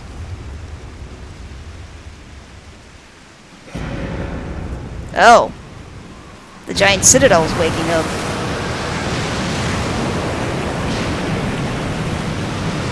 Did we destroy the barrier? Oh, it's standing up. Uh-oh. Oh no, the barrier's still there. It's reaching, I guess, its hand through the barrier now. It's reaching something through the barrier.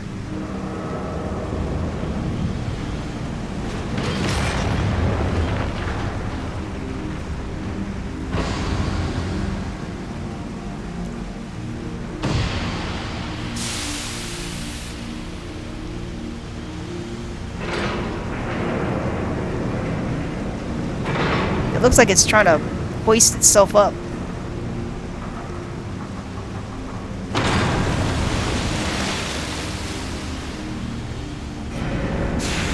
It has basically red glowing eyes. Its other lights in its body turn on. Also red, because it's evil.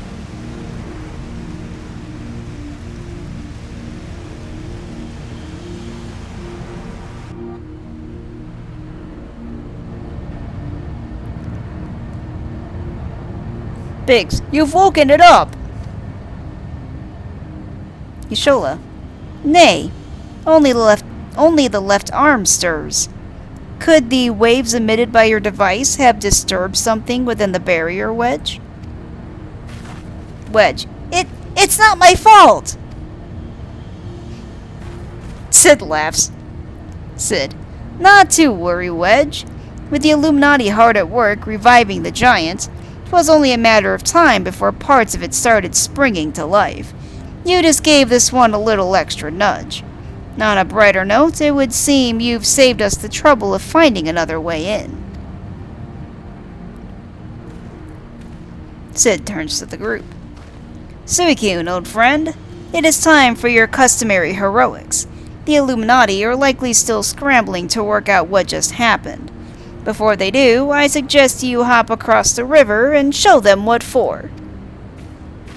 I pound my fists together like, yep, time to kick some ass. Yashola. I must needs discuss these developments with Master Matoya. Sid, would you be so good as to accompany me?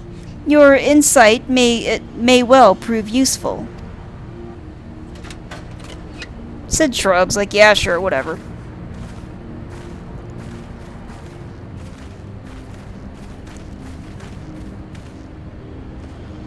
Biggs gives me a big thumbs up. He's like, you got this. Then him and Wedge walk off.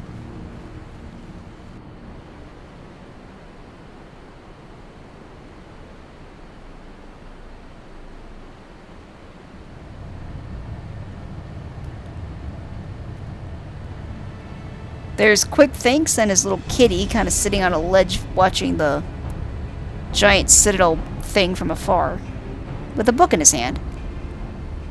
Quick thinks all thoughts. Another core stirs to life. The future unfolds exactly as expected, exactly as written. It's got a few of his minions in the background.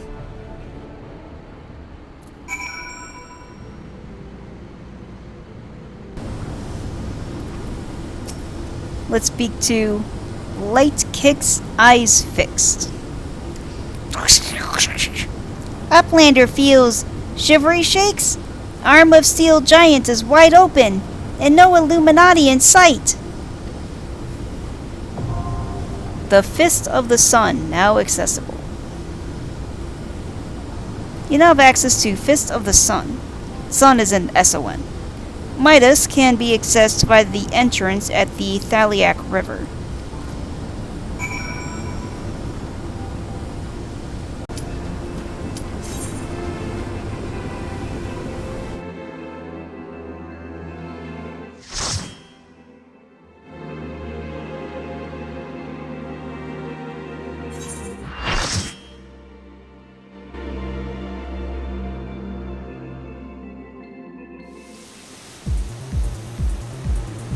See a giant rotating gear. The Fist of the Sun. Again, we're back to looking like we're just in a giant mechanical ship. Lots of moving parts, and everything is metal.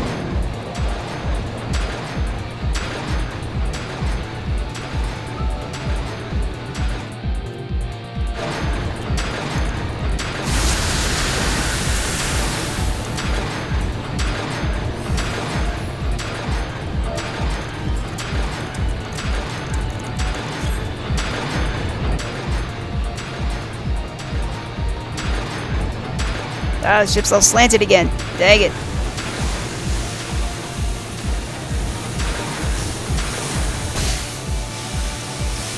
Oh, jeez. Where am I? I don't know where the hell I'm supposed to go. Oh, there. Ah.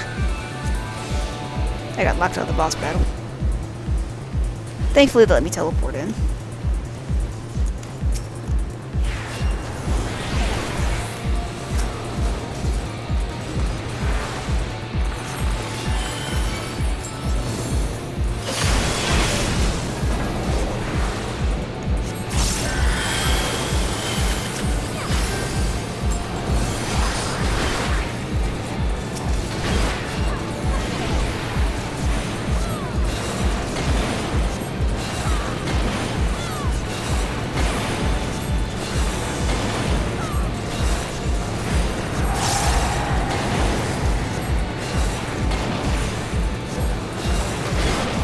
I mean, it's hard to tell with all the flashy stuff going on, but it kind of looks like a mechanical book.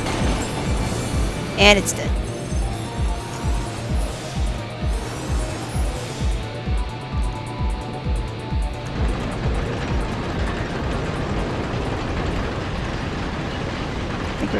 For real?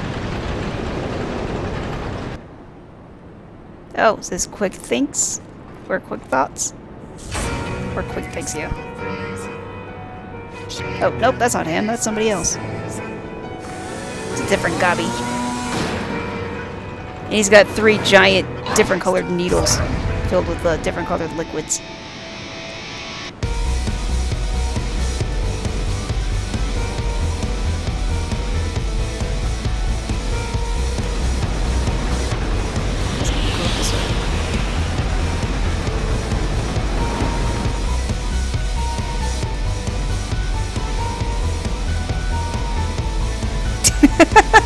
So if you get an orange marker, take it away from the group. One person goes, "You're not my dad," but I will try.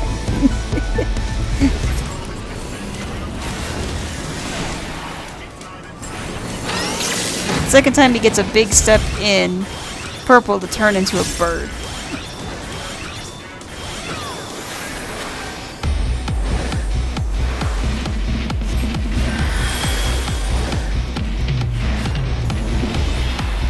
I'm guessing he injected himself with one of those concoctions and now he's giant.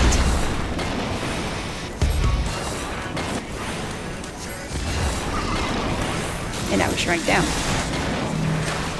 Shh. Must have more Gabi elixir.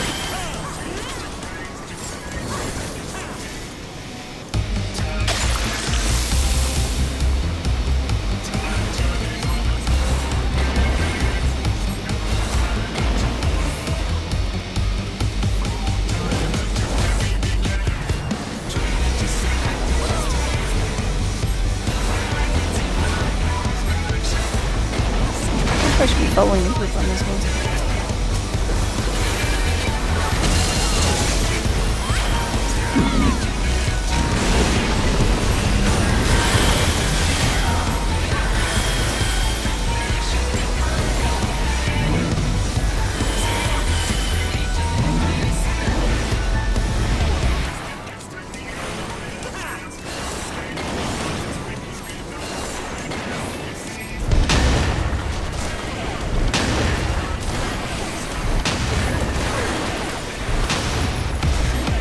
Oh no, I died. Oh.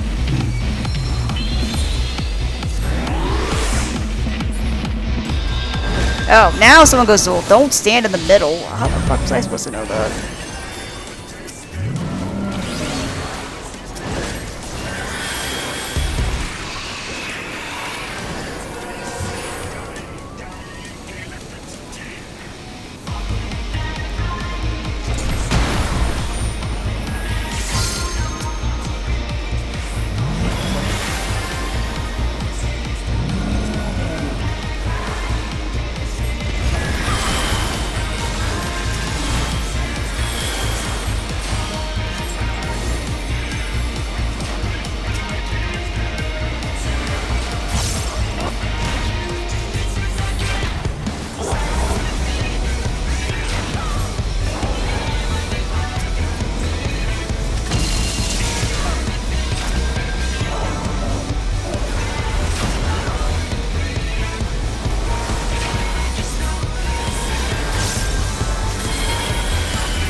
Okay, everybody's revived now.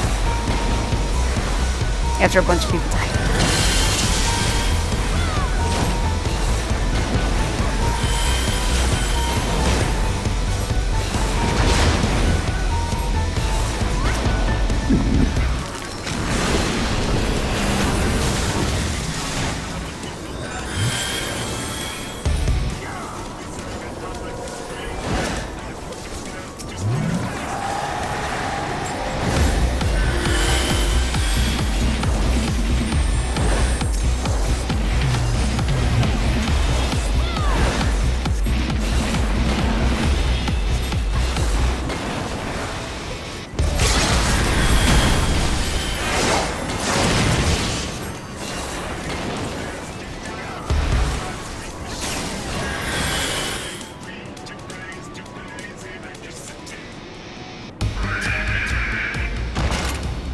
killed whoever this crazy scientist Gabi was. Oh, he had 4 different colored needles. Never mind.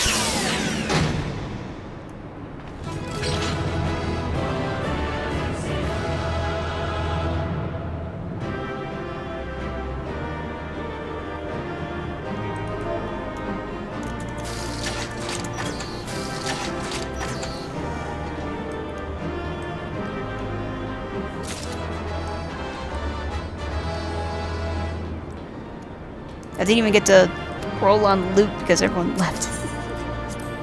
I'm not sure what that means, but...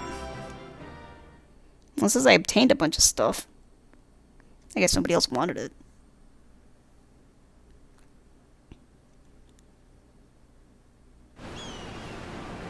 I wonder if they all passed on it or something. Biggs.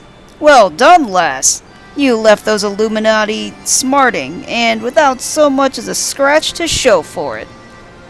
I mean, I did die during battle. But I did heal, yes. Now, I'm sure you'd like to finish them off. And we would too, if truth be told.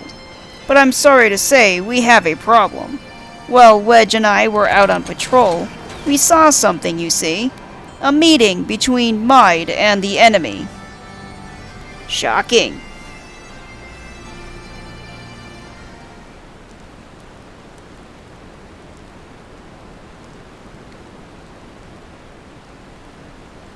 Wedge. And then she handed the Codex fragment over, just like that.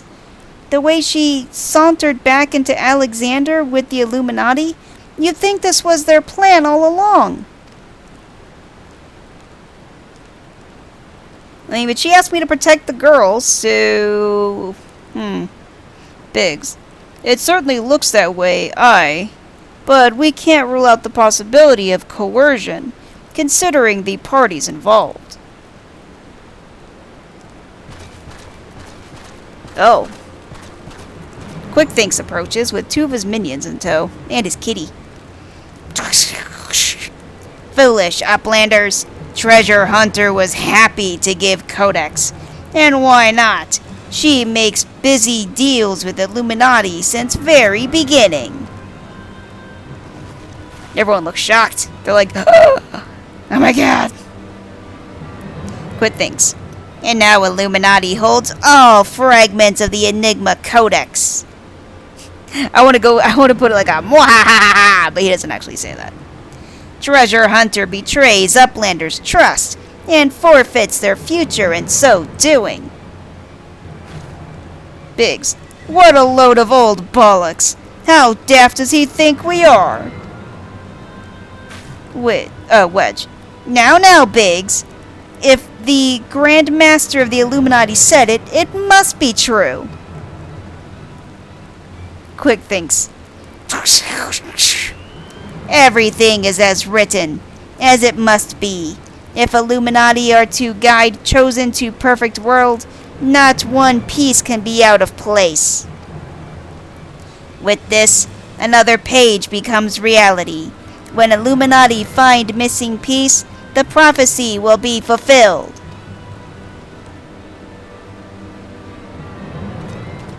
He looks at Brayflax, I think. I think that's Brayflax. For a moment, before turning and just leaving. Wedge. Goodness me! That goblin hasn't the faintest idea how the Uplander's mind work. I would have been prepared to believe that Maid was a traitor had he not bothered to come here and confirm it. Now I'm inclined to think she isn't. It's like, I doth think thou protest too much. Backrix. Oh, it's Backrix. There may be truth to what Quick Thinks says. Backrix scours over data, looking for knowings of what happened 3 years ago. Backrix finds mention of group of Ari treasure hunters. 3 years ago, group went to investigate ruins near Thaliak River, only to perish in sudden shivery shakes. Biggs. 3 years ago, you say? That wouldn't be the earthquake that accompanied the failed summoning of that primal, would it? Bugger me! Are you saying it was the treasure hunters doing the summoning? And that Maid was one of them? Wedge. Now hold on a moment. I'm willing to accept that Maid may have been a member of this doomed expedition, she being an Ari treasure hunter and all, but I fail to see what interest such a group would have in the ideals of the Enigma Codex, let alone summoning a primal. Backrix is looking through a book. Backrix. Such was question Backrix asked himself, so he spends much time gathering knowings and finds answers in book lent to him by Sharlayan Uplander. Genius technologist who writes Enigma Codex 100 years ago is Ari Xaela. Xaelia's Xaela. Ari Xaela with blue hair, exactly like Maid. I fucking knew it. Round rocks. No! No! Maid would never make busy deals with bad gobbies. Roundrock searches for Maid, hears truth from her. Roundrocks runs off. Wedge. Roundrocks, wait! And Wedge runs off too.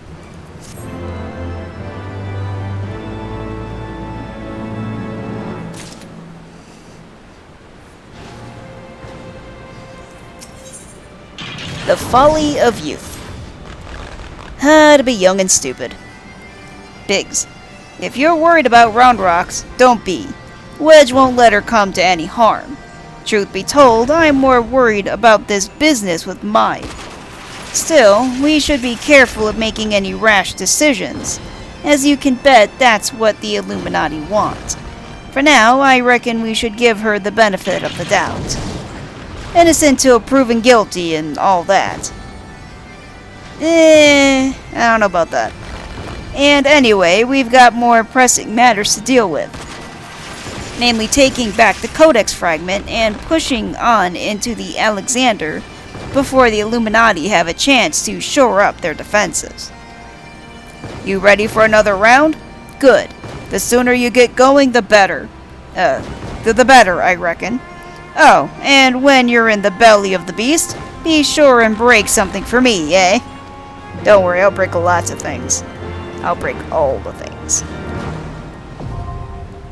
The Cuff of the Sun, now accessible. You now have access to Cuff of the Sun.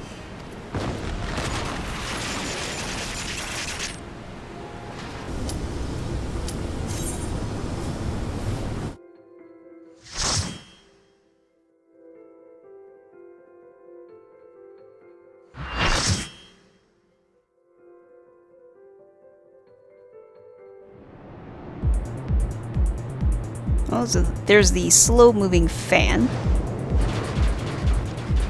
Still in a giant metal thing.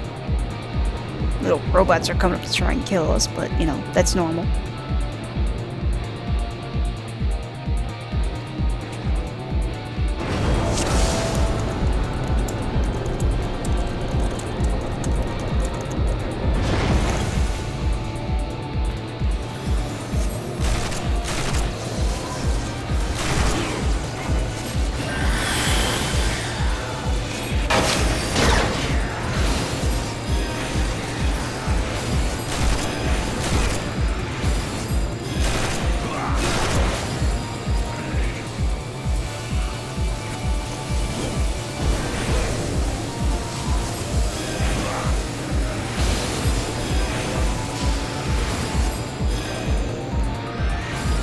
Oh, these like jumping down things.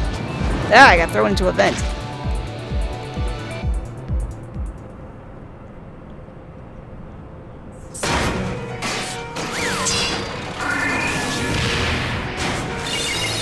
A couple of robots show up.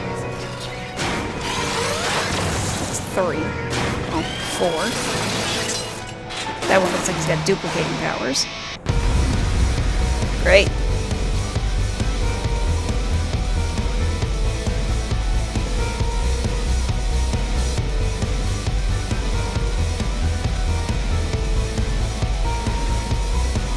Warning, warning, Uplander detected.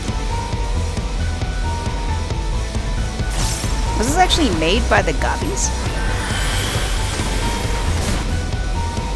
'Cause I don't know who else calls people Uplanders.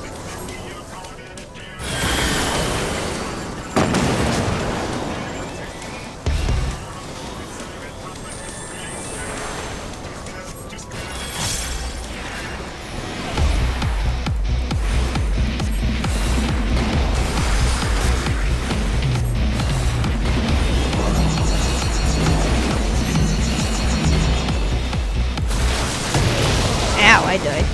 Well, shit.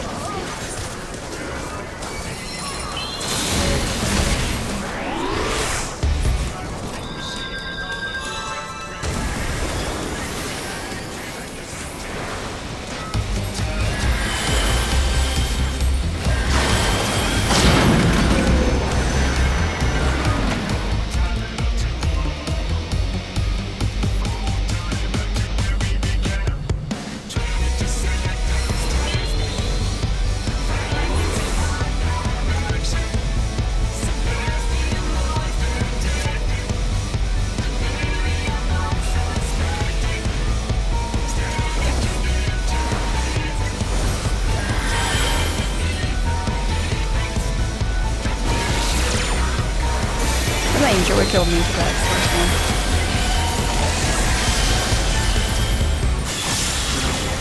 Besides lack of hit points.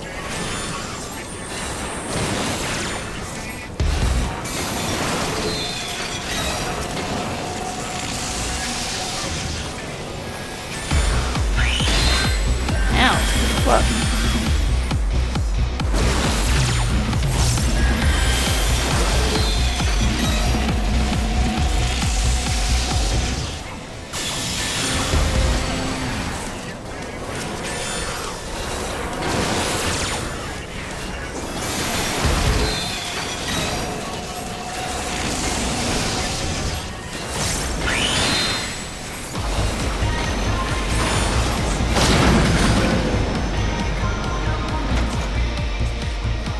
I guess we just move on to the next one.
Third robot's down.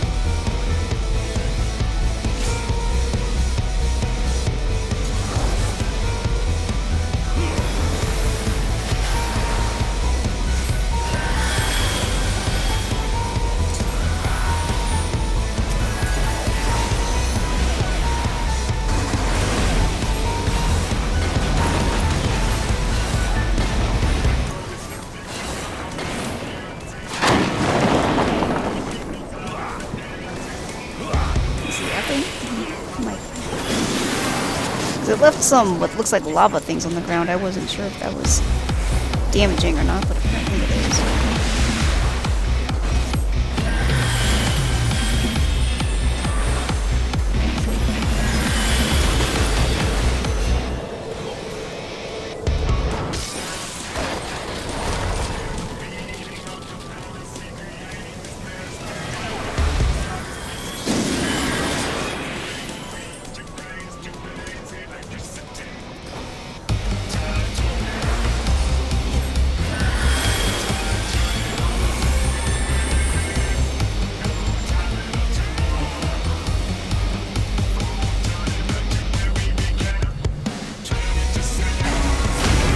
Oh, dang it. Oh, I thought I was behind it. Shit.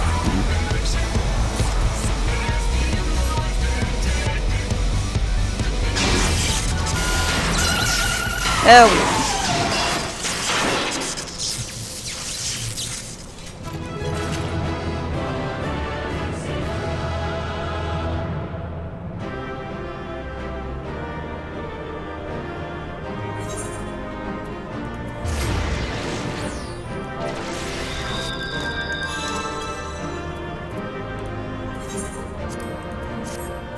I shall give accommodation to the only person who's here. That's an easy way to get accommodation. Just read all this stuff. I don't even know what this stuff does. It's probably stuff I don't need now.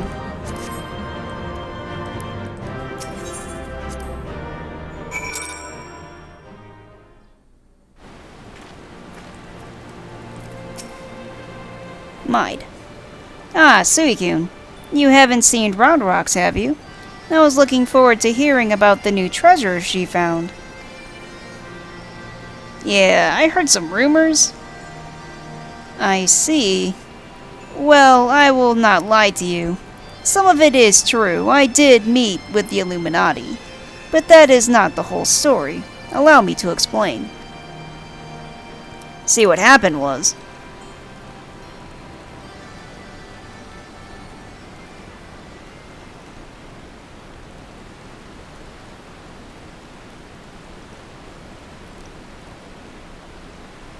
Biggs, you're saying you handed over the Codex fragment to stop the Illuminati from coming here and taking it? Mide. Yes, but the fragment I handed over to them was not but a stone picked from a pile of rubble. The true Codex fragment is here, safe and sound. Oh, so she's not evil.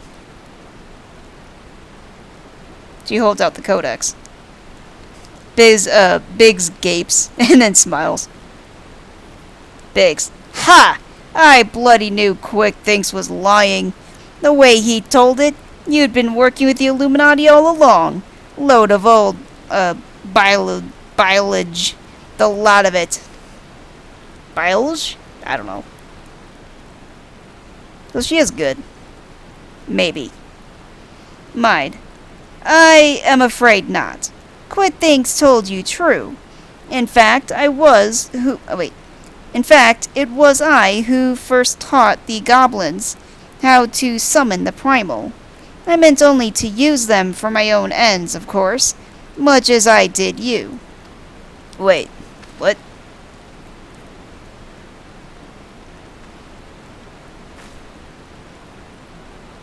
Wait, so I'm confused now.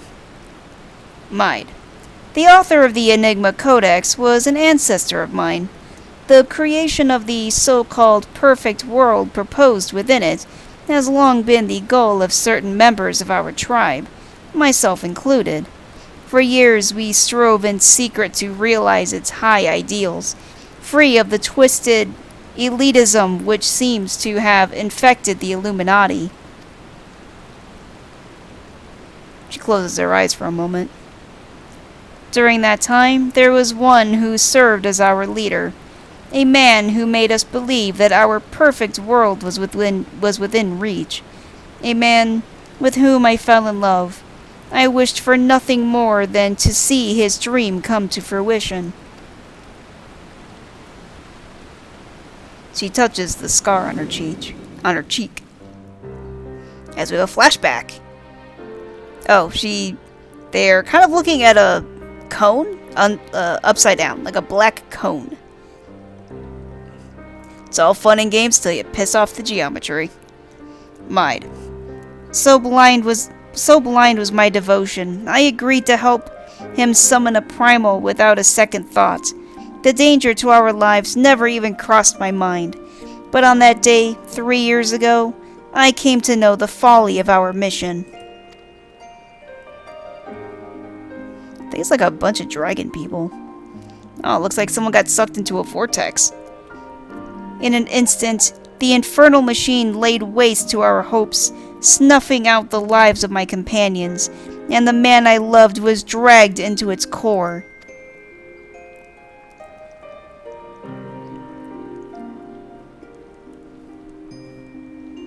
In a last desperate attempt to make right our mistake, I called forth a barrier with which to seal Alexander.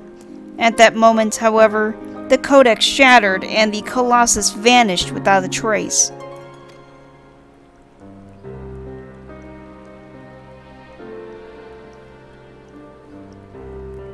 When the dust settled, I found myself surrounded by the broken fragments of the codex, the cold, accusing me.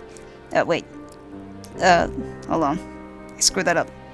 When the dust settled, I found myself surrounded by the broken fragments of the codex, the cold, accusing remnants of our dream of a perfect world. And I guess that's where she got her scar. One of the codex shards nearly gouged one of her eyes out.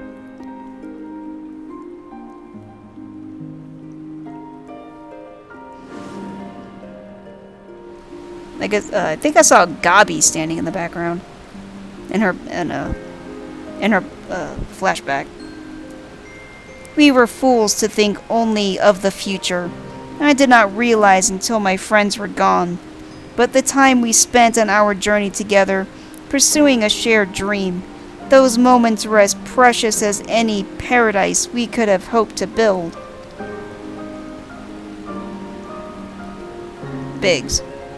It's a sad old tale, I'll give you that.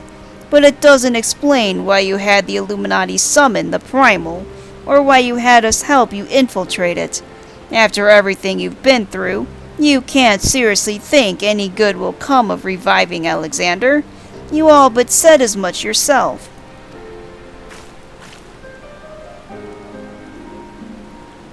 Mind. Good has nothing to do with it. Understand, I did not act out of any lingering adherence to my old ideals. I simply wanted to see him again, and perhaps walk to the ends of the world with him.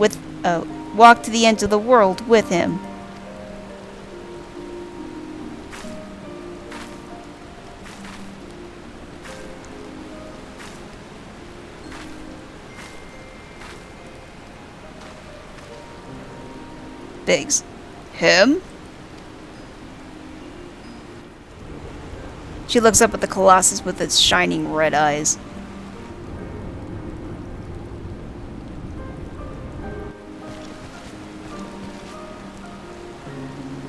Backrix. Might cannot mean Alexander.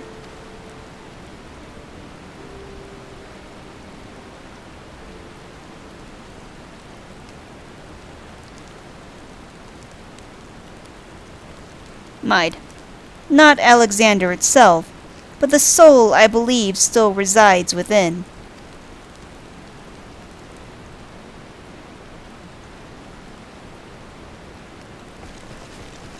Backrix flails around a bit.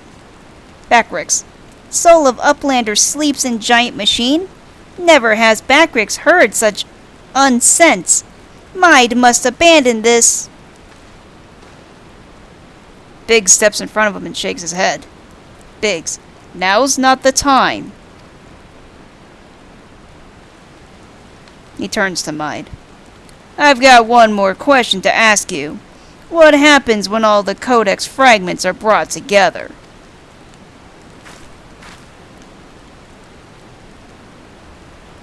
Mide. Alexander was born from hearts that yearned for a perfect world. The writings of the Enigma Codex inspired such a desire. But they are more than just a collection of texts. The Codex can also be used to control the Primal. To be precise, 2 elements are required: a complete Enigma Codex, and one capable of reading it. When both are present, Alexander can be commanded to transport its residents wherever they choose.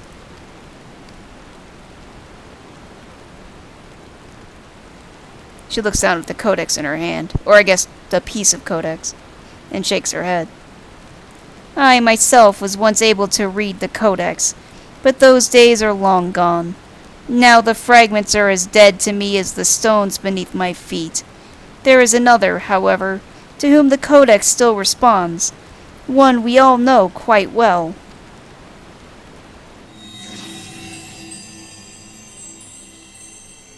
Flashback to Round Rocks. Biggs. What? Round Rocks? Are you saying that little girl is the key to controlling a bleeding primal?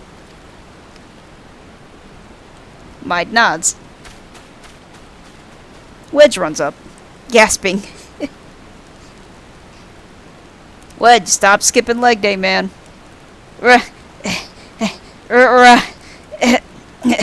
Round Rocks!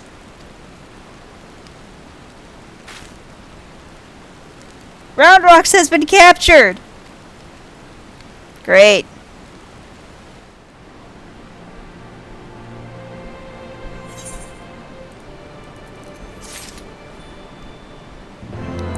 I mean, what else did you expect? Little girl ran off on her own.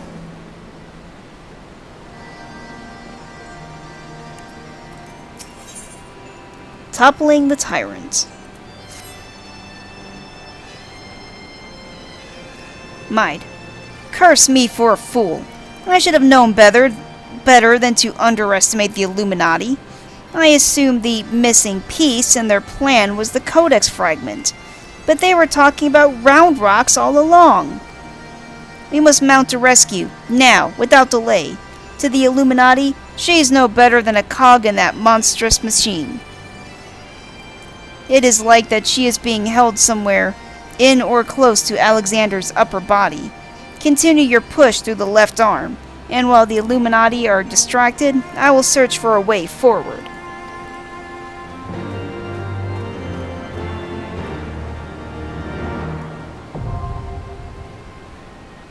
The arm of the sun, now accessible.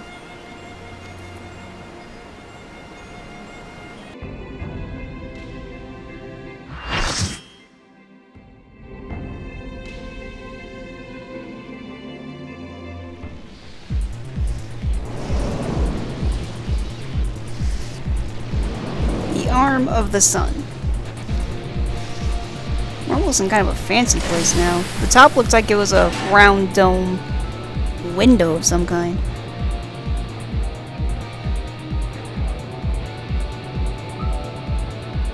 We're still in a very mechanical place, though.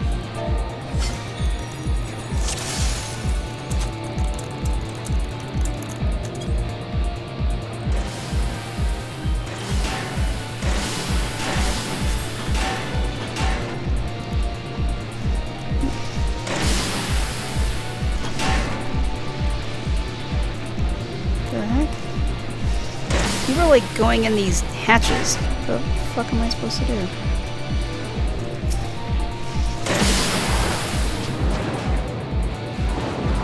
Whee! Ow! Got thrown on my ass.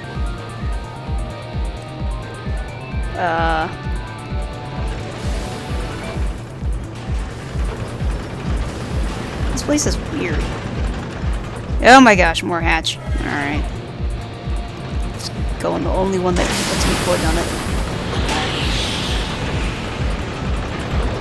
This is like the craziest roller coaster ride ever.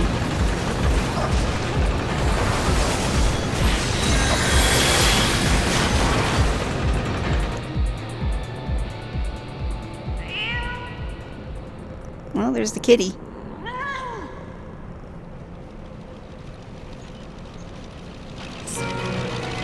He's watching as a robot approaches us. It's like a fly robot. Oh, there's Quick Thought. Or Quick Thanks, whatever.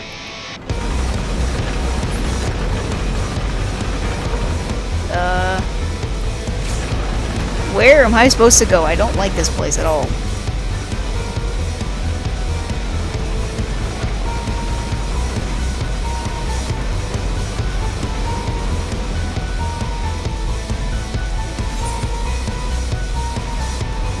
To the boss area? Yes, please. I am totally lost.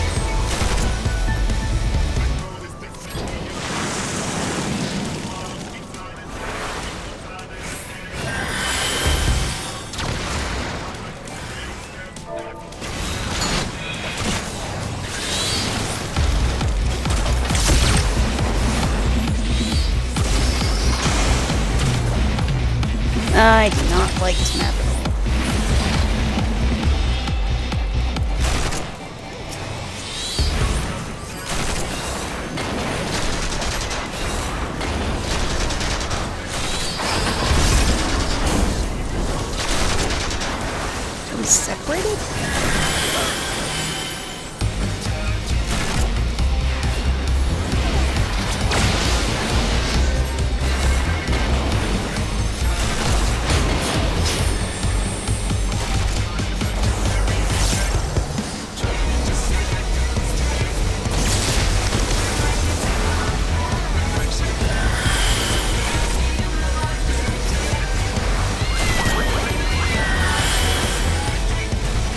I can hear the cat, but I do not see the cat. I see some bubbles. Like heart-shaped bubbles.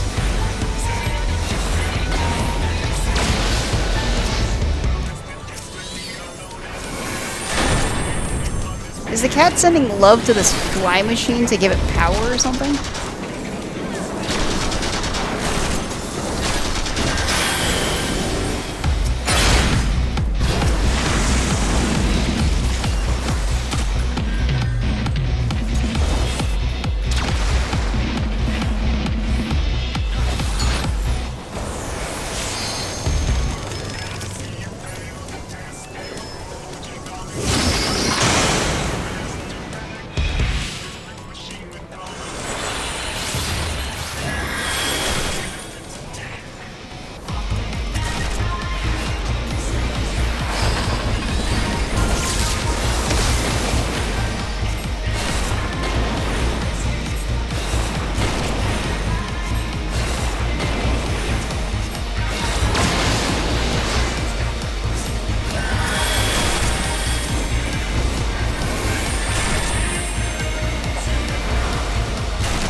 No, it picked me up like a claw machine.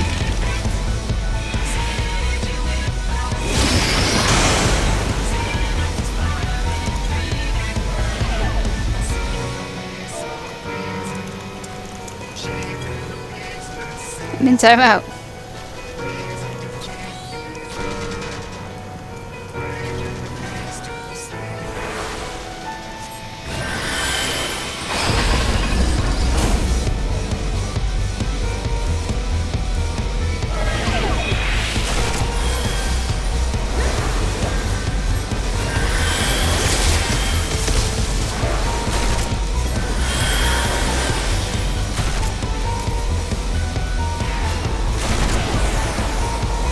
One person said, timeout partners, because someone else got put in a timeout with me.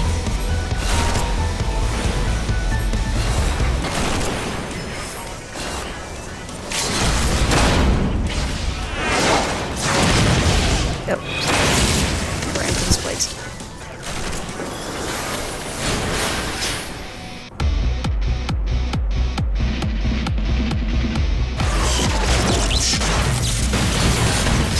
Oh, thanks, I broke your fly robot.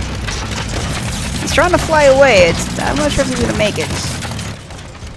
Oh, I guess he limped away. Dang it. Oh, he exploded.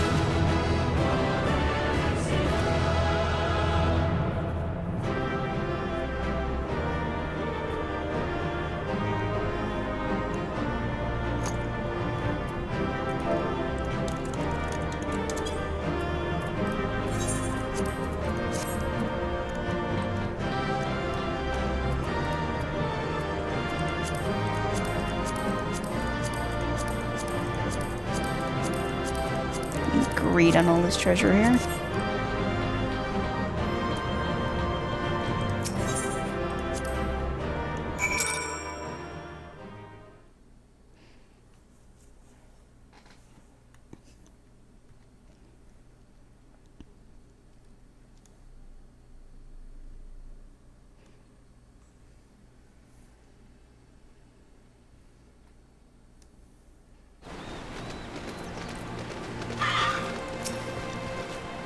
Backricks. Uplander sends Quick Think scurrying. Illuminati think twice before threatening us again. Uplander is nearly through left arm. Next, Uplander must push forward into into inner parts and save Round Rocks.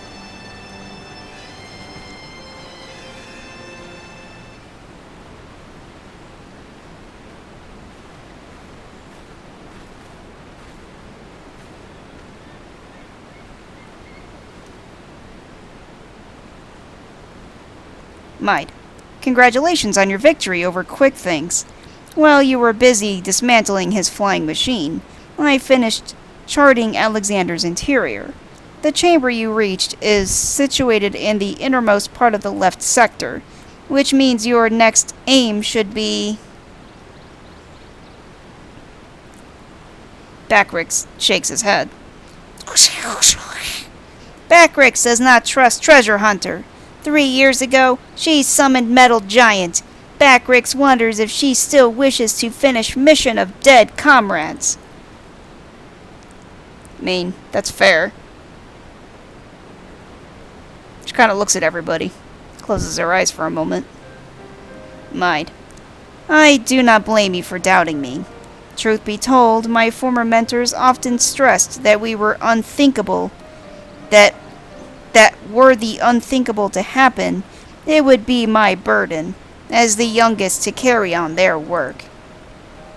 But building the Codex's perfect world was their dream, not mine. I only borrowed it. As long as I was with those I held dear, I could happily have devoted myself to any cause. Really? Seeing their passion, their joy, that was what filled me with resolve. And it was that which drove me to collect the pieces of the Codex. All their talk of learning and reason, of justice and perfection, meant little to me in itself. I sometimes wonder why I was able to read the Enigma Codex in the first place. Mayhap it was because my youthful mind was a blank slate, receptive to any idea, if put convincingly enough. I mean, that's a lot of people, really. In the end, of course, it didn't matter. The Primal took my friends' passion, their joy, and their idealism, and ground them into dust. Though I survived, my commitment to the cause did not. Put simply, I had no need for a perfect world without them to share it. So believe me when I tell you that I did not seek Alexander's return to realize the dreams of the dead.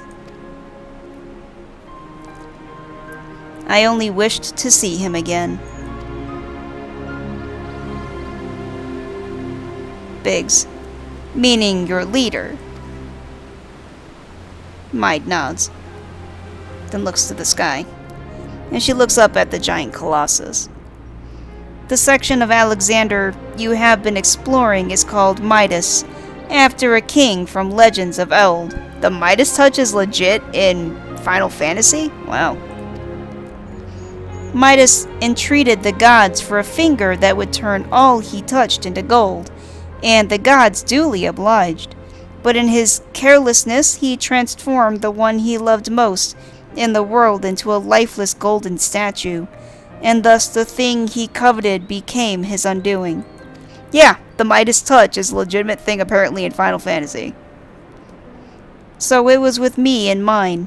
Had we but paused for a moment to consider the means, and not simply the end, mayhap my friends would still be alive. But we did not, and they are gone.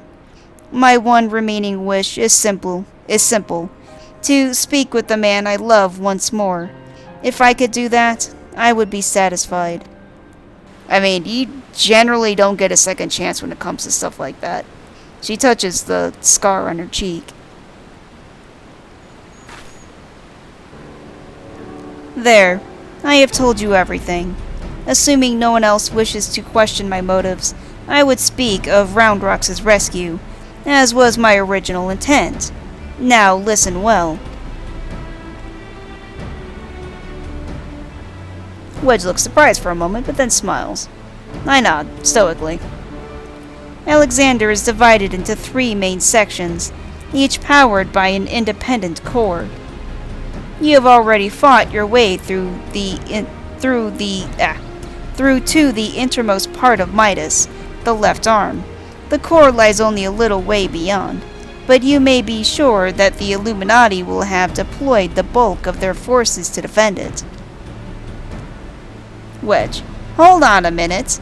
Why would they choose to keep Round Rock's there? The cores are just power sources. Mike nods. Mike, you are correct. And the answer is, they wouldn't. Round Rocks is more likely being held within Alexander's upper body. But the Illuminati have locked the entrances from either arm, making it impossible to enter. Our only choice is to stop the core, and in so doing, stop Alexander. Wedge thinks for a moment. Wedge: I see. Why, that's actually rather clever. The Illuminati need Round Rocks to control the Primal, but if it can't move, they'd have no need for her. At the very least, they'll have no choice but to keep her safe until the Primal is in working order again. Biggs crosses his arms. Biggs: activating those cores would have used up every crystal the Illuminati had. If we destroy the second one, I doubt they'll have enough to get them operational again. Backrix: do Uplanders truly think Metal Giant can be toppled? I mean, anything can be toppled if you push hard enough. Mide nods.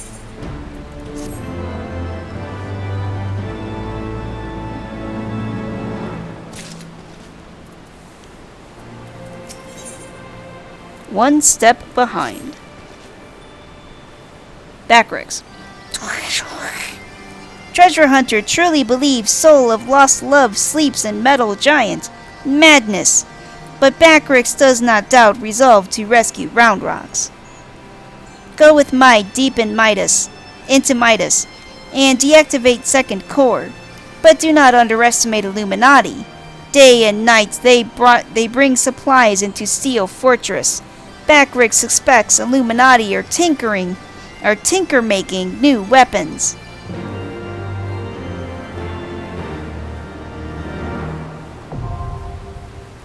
The Burden of the Sun now accessible.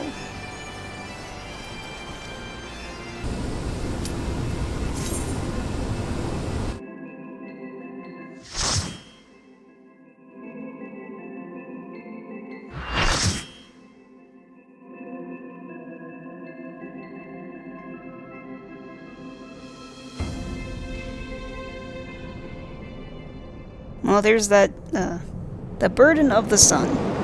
There's that thing that looks like an underwater mine. That metal sphere.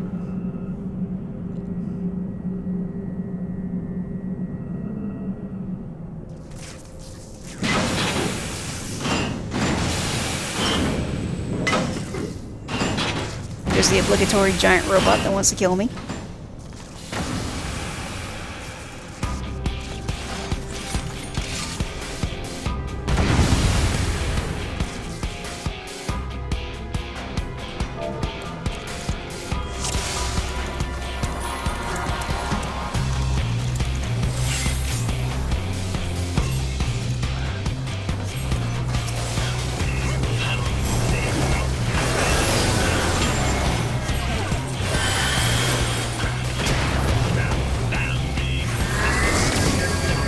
Why is my computer shouldn't be lagging?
The floor is glowing. That usually means bad things. I don't know what it means exactly.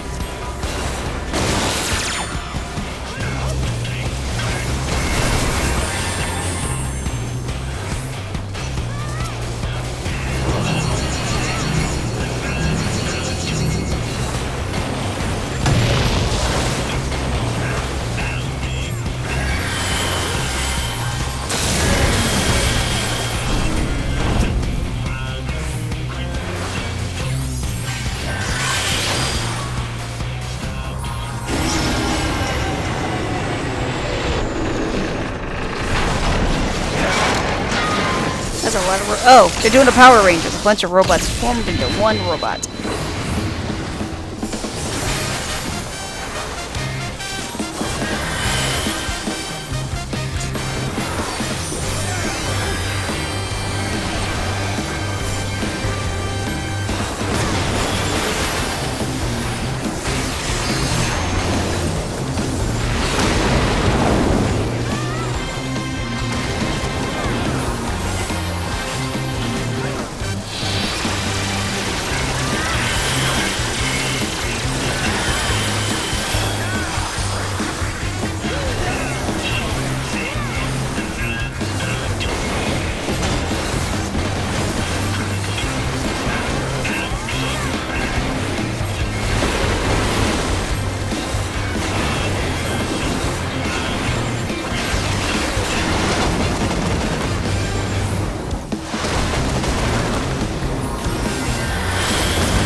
Achievement unlocked. Sins of the Sun.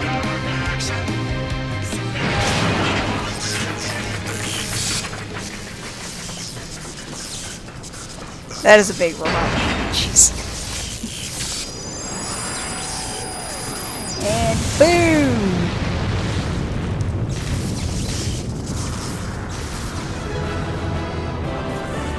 And of course we had to look away from it as it exploded like a bunch of badasses, because, you know, that's how you're supposed to do that. And we even cross our arms like badasses. We're like, yeah, we did that. We caused it to explode.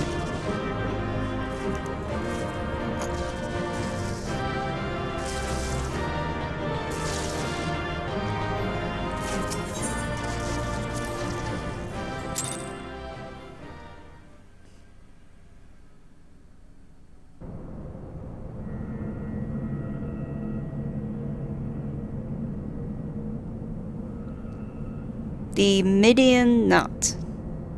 Oh, the Midan Knot.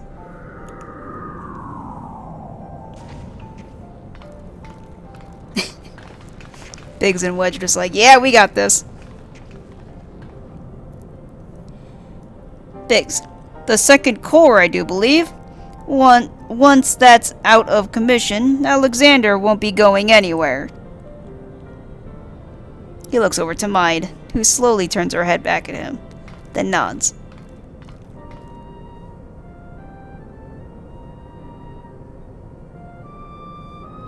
Mide. Dayan, would that I could see you just once more. She pushes some buttons, but hesitates to push another button. Farewell, my love.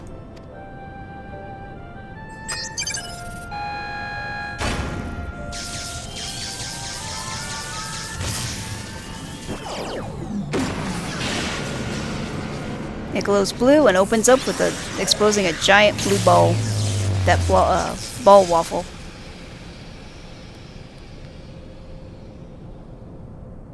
She closes her eyes for a moment.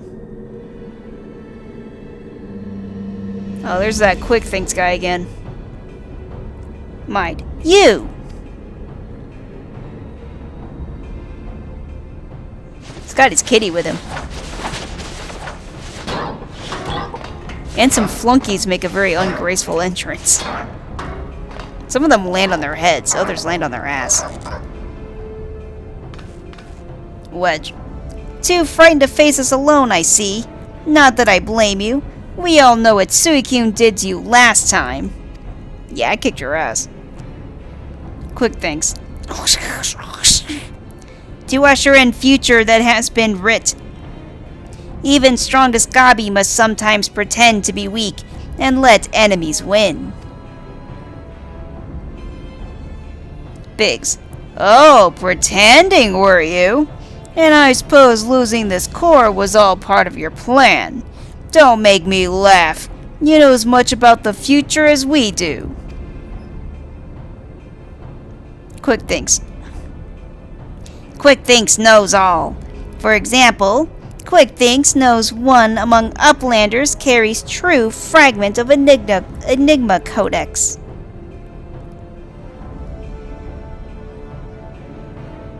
They all look at each other. Wedge nods. Wedge. It seems the game is up. Biggs, there is no hiding the truth from Quick Thinks. Very well, I admit it. I have the fragment, but I wouldn't be handing it over to the likes of you. Wedge runs off. Yeah, that was very obvious. Biggs. Oi, Wedge, didn't you hear him? He knows all! Biggs also runs off. Which means he knows that what you're carrying is a worthless rock while I've got the genuine article tucked away in me small clothes. In your underpants? The henchmen pause and turn around and chase Biggs. Now they're really confused. Everyone just starts running around. Apparently me and Mide take a platform up. We're like, bye. Quick Thinks. Quick Thinks already knows conclusion of Uplander's childish games.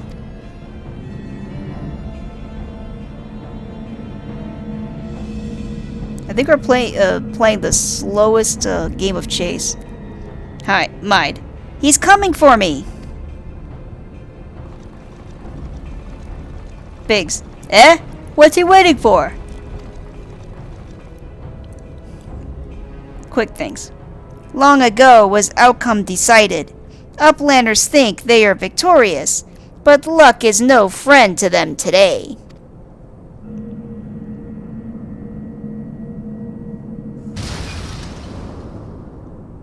Our platform shakes and Mide looks like she's falling.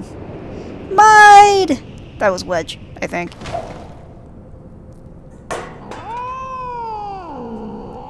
She accidentally drops the codex right in front of the cat. Quick Thinks. And now Enigma Codex belongs to Illuminati. All pieces fall into our hands. He nods. As his platform flies off. And so do his minions. Well, that was bad. We look stupid.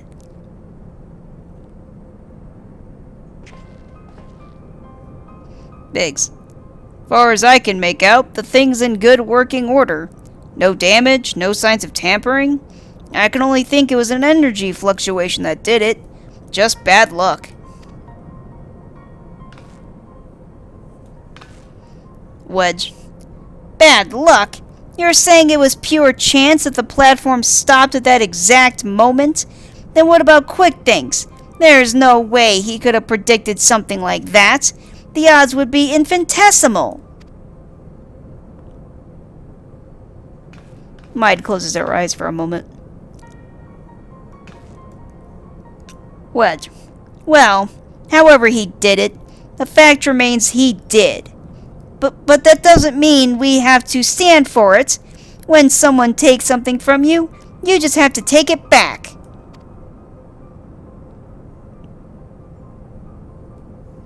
I nod, stoically.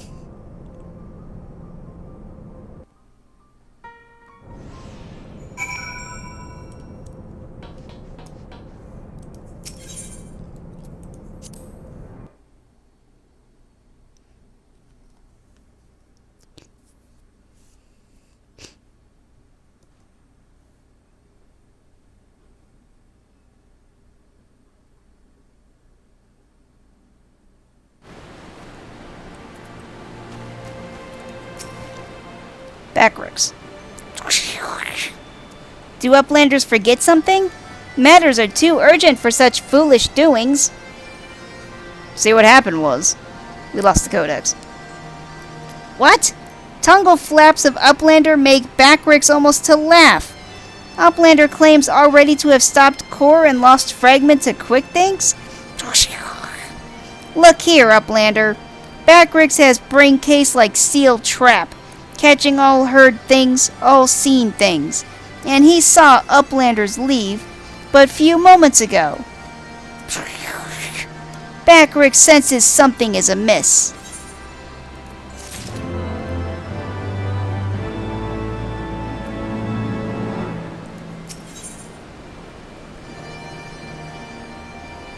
A gob in the machine. Backrix. Backrix is certain that Uplanders left for Metal Giant only moments before returning. He watches Uplanders disappear over horizon with two own eyes.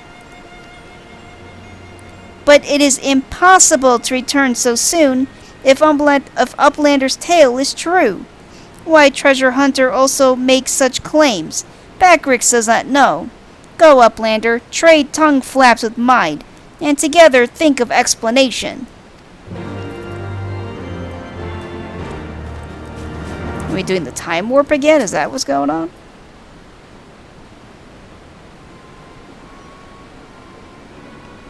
Mind.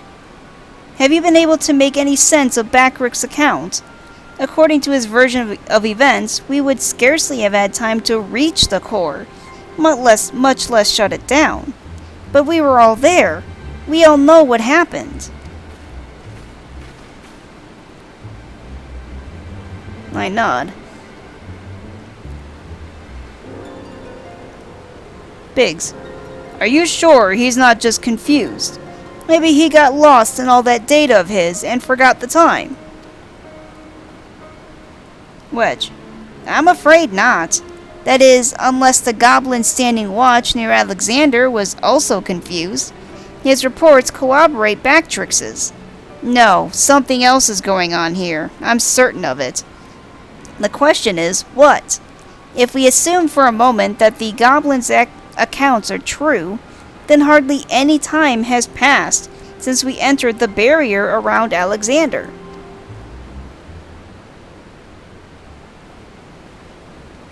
Mide. Time stopped? Impossible. I mean, we are going in a giant barrier, so maybe going in the giant barrier does something. Biggs. Impossible? You mean like Quick Thinks is predicting exactly what was going to happen in the core room? I hate to say it, but maybe he wasn't talking out of his arse.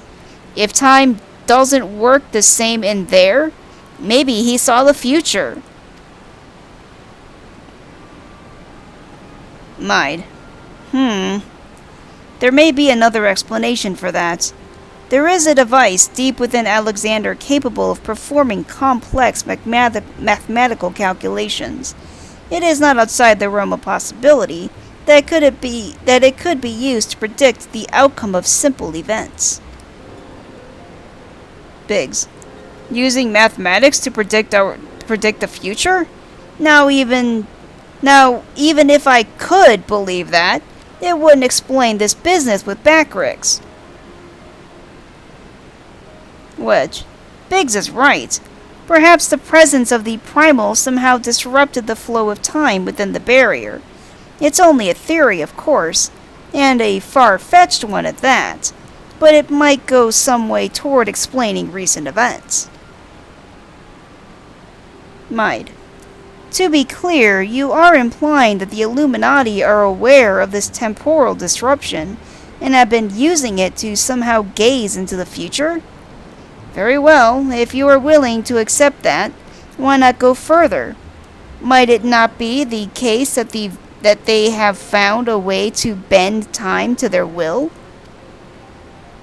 By moving back and forth in time, the Illuminati could effectively manipulate the present however they saw fit. They would they would ever remain one step ahead of us, our every effort doomed to fail from the first. Biggs. Now that's a sobering theory. But it's still only a theory, right? There's no point panicking just yet. Wedge, give me the Chief a call on your link pearl. Why don't you? If anyone knows how to untangle this knot, it's him.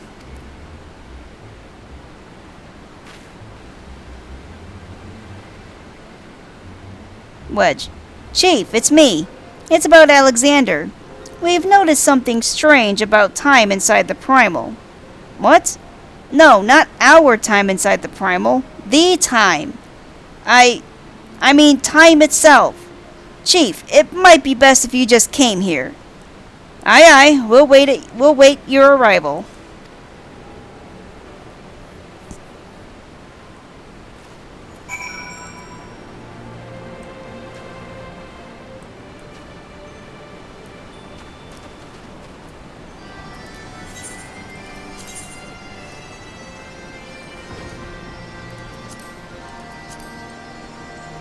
Am I literally supposed to wait here? Oh, here you go.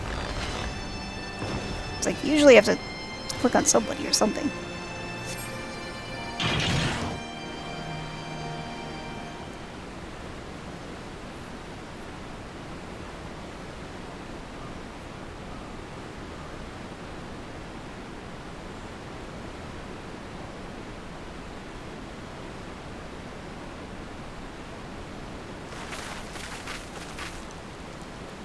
Sid.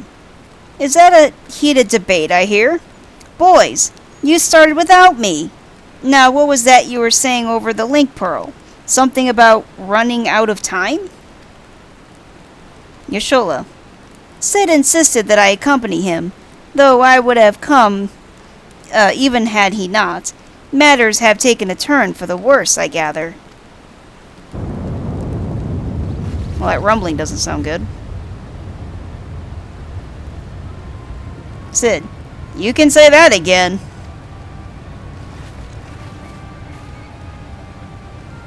Biggs and Wedge nodded at each other. Yashola and Sid nodded at each other. And we all run off. Because we have to investigate what that noise was.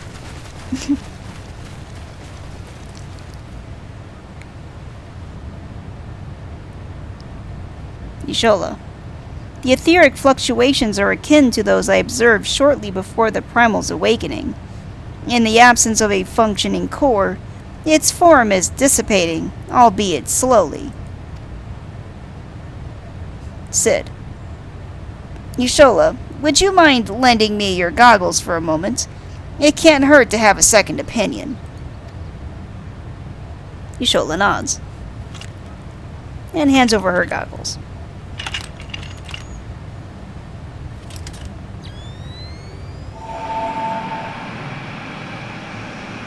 Oh, everything looks blue. Not sure what I'm supposed to see here. Oh, something pulsed. And now it looks like air is being sucked in. Sid. What in seven hells? The ether pouring from the Primal is flowing backwards, as if time were passing in reverse. Yashola. That cannot be. Such a phenomenon is wholly without precedent. Knowing so little of this Primal's capabilities, however, it would be remiss to discount the possibility outright. Mind. If it is as we fear, then at this very moment, Alexander could be undoing our efforts to shut down its cores. All of our labors will have been for naught. Yashola. Ah, the treasure hunter of whom we have heard so much. You seem unperturbed by our outlandish speculations. Was this perchance the subject of Wedge's communication?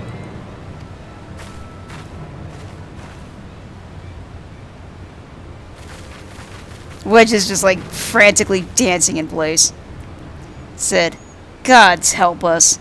If there is any truth to this, it won't matter how many cores we disable.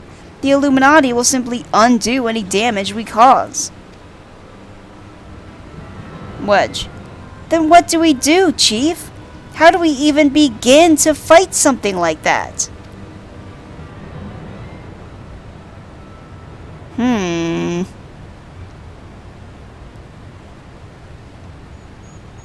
Everyone's like, well, we're fucked.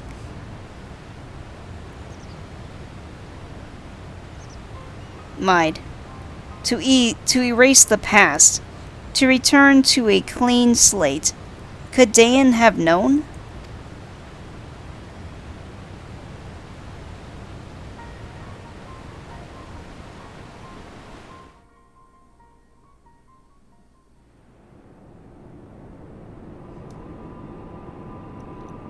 I think we're inside the thing. There's a gob sitting on a chair with something that looks menacing over his head. And that, black, cone is hovering inside. And something holographic and blue is hovering above it. And it kind of looks like it's missing its final piece.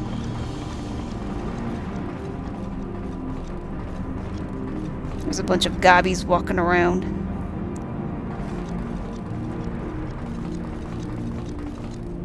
One of them runs up a ramp to, I assume, Quick thinks who's reading a book. Illuminati machinist. Preparations for restoration of Enigma's codex are complete. Calculations show margin of error for future readings is 0.03%.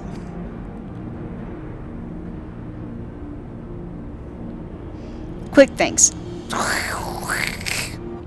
Foolish Gobby. When future is decided, there is no error. There is no failure. Listen well, chosen of Illuminati. At last, all pieces are in place. No longer must we suffer foolishness of unwise. You kind of see a Gobby that's sitting in the chair with something menacing above his head, with the shot of the shattered cone in front of him. Time is come to backstrike. Inferiors will make way for the perfect world. Or die. Yeah. Now, restore Enigma Codex.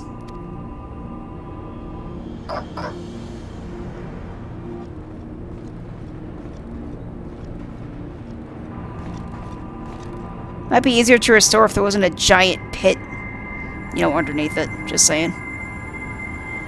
The fragment of the codex hovers over to the cone and, melds itself. And now the cone is perfect. A beam of light shoots to the scary thing above the Gobby's head. I hope that's Brayflox. Oh no, that's Proud Rocks. And completes the codex.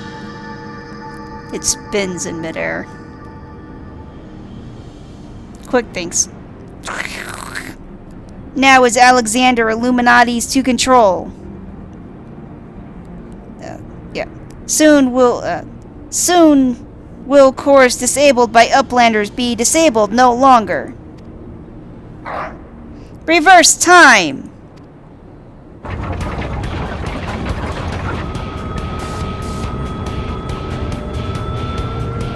Lots of pistons and pumps and turny things. The Gobbies are cheering in place.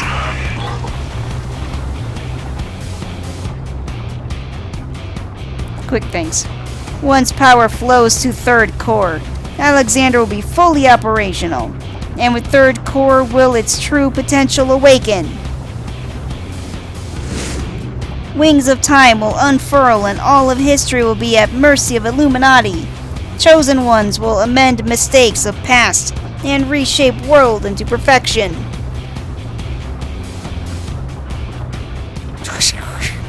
At last, prophecies of Enigma Codex will be fulfilled. And Quick thinks all thoughts will rule as king of new world. Of correct world. Chosen ones. Menders of history.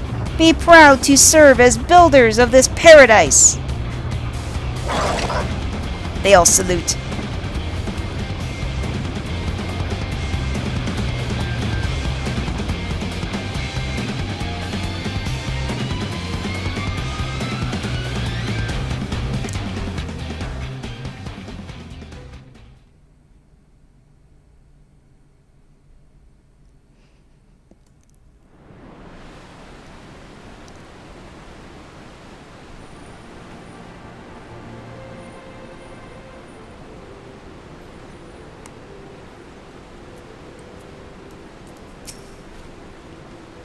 Wedge. Y'shtola and the chief have returned to Matoya's cave. Don't worry, between them, they're sure to find the answer to our problems. If it isn't waiting on a shelf in the Sharlayan annals, it'll be in some forgotten corner of the chief's brain. You mark my words. And the next time we meet, Quick thinks we'll be ready for him. Will we, though? Mind. Adventurer, there is something I would like to discuss with you. But mayhap it would be best to wait until we are safely back at the short stop. I will see you there.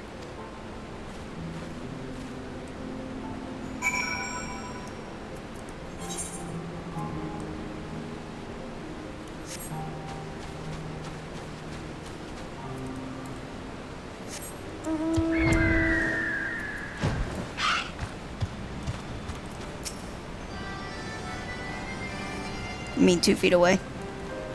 Yeah, that one. Mind. I suppose I should start by apologizing for everything. Were it not for me, the Illuminati would never have summoned their infernal machine, or gained the means to control it. And now Quick thinks possesses the power to manipulate time, to foresee the future and erase the past. I dare not think how he will use it. Returning the cores to their former state was but a foretaste. When all three are active, and Alexander can traverse both time and space, nothing will stand between the Illuminati and their twisted utopia. We cannot let it come to that, Suicune. Somehow we must find a way to stop them. But first, we must rescue Round Rocks. Of all the innocent victims of this sorry tale, her plight pains me the most. I nod, stoically. Maid looks at Round Rocks' pile of stuff. The shortstop just isn't the same without her. I hope someone will keep her treasure safe until she returns.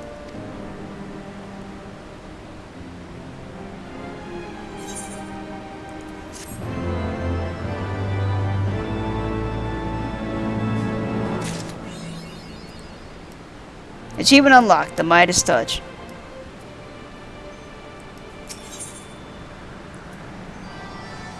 The Coral and the Colossus. Might. Ah, adventurer. You come at an opportune moment. It would seem we have a visitor. I was pacing about, thinking of Round Rocks, when something in the shadows drew my eye.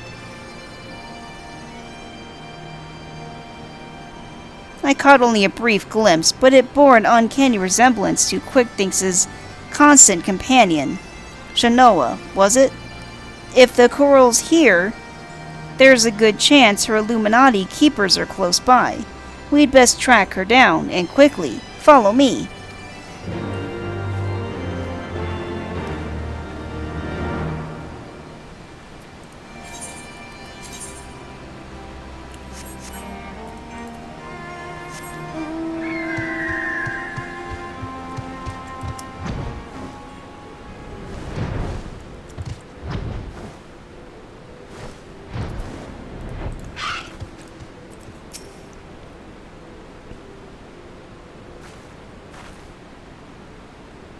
Might's kind of hiding in the grass. Just as I thought. It is Shanoa. Or is it? One curl kitten looks much the same as another, and she doesn't seem to have brought any of her friends. Over there!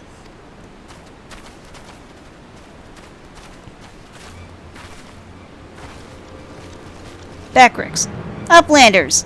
What are all these snap crashings and...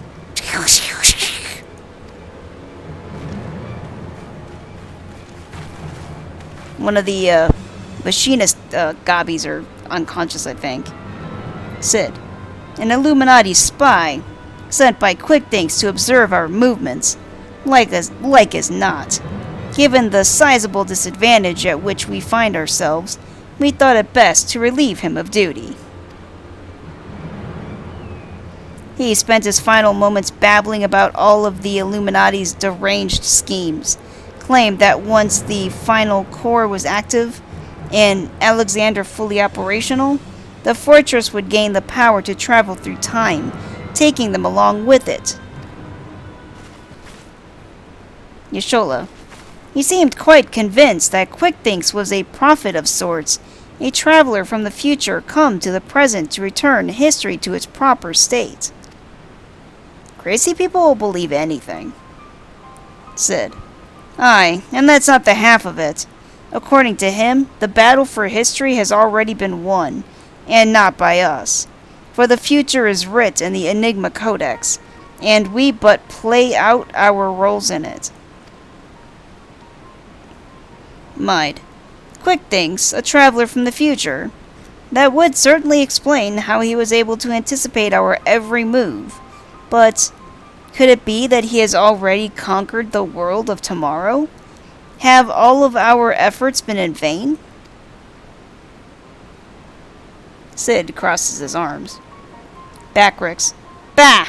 Tongue flaps of crazed Illuminati make brain case hurt. Backrix would speak of different subject. What brings Uplanders back to shortstop? Yashola. Having settled upon a plan of action, Sid and I were in the process of making our final preparations with Master Matoya, when this kitten scampered in, mewing as if to beckon us. We duly followed her, and she led us here, much to the dismay of the fellow at our feet. Sid. I'm not one to look a gift Corel in the mouth, but something about all of this doesn't sit right with me. She has been at QuickThinks' side, make that on his bloody head, every step of the way, and now she decides to betray her keepers? If the cat could speak our tongue, I would have a question or two for her, mayhap even 3. Ugh, I can't believe I'm even considering this, but then it wouldn't be the strangest thing I've heard today. You there, cat! You're Shanoa, QuickThinks' little familiar, aren't you? 2 meows for yeah, and 1 for nay. Mew! Mew! Are you serious? I'm speaking to a cat. Mide, did she truly... Do you want to go home? Mew! Sid, 7 hells! I think the bloody furball might actually understand us. But that doesn't mean we can trust her. For all we know, she could be here to do her master's dirty work.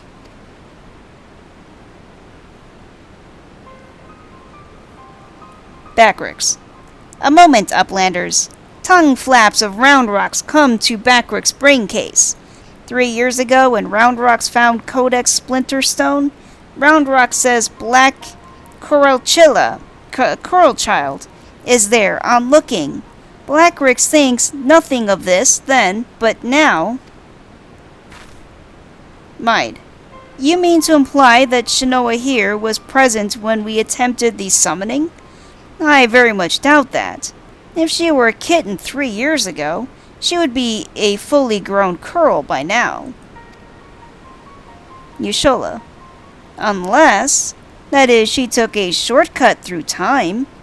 An implausible theory, I grant you, but one we cannot well dismiss in light of the recent events. If true, it would raise still a more troubling possibility that Round Rock's discovery of the Codex was no mere coincidence, but an event orchestrated by QuickThinks to further his own ends. Well, shit. Sid. Oh, this just gets better and better. Look, whatever's going on here, we're not like to find out by standing around talking. We need to delve deeper into the fortress. And as luck would have it, Wedge claims his latest invention will allow us to do just that. I've sent him and Biggs on ahead to the Maker's Quarter to perform their final tests. Meet them there when you're ready. I'll join as soon as my own preparations are complete. I'm like, yeah, I got this.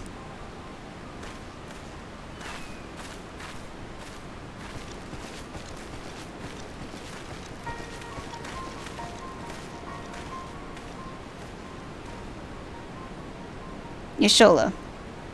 To travel back in time and set past wrongs aright. Who could resist such temptation? And how grievous the consequences of surrendering to it. For in allowing the past to consume us, and making our every choice, our every action, the correct one, would we not cease to live in the present, and in turn lose sight of the future? 'Tis a path not to redemption, but to madness. Yeah, I could see that.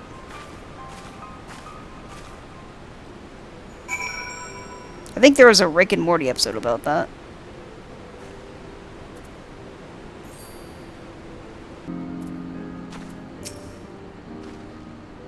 Biggs.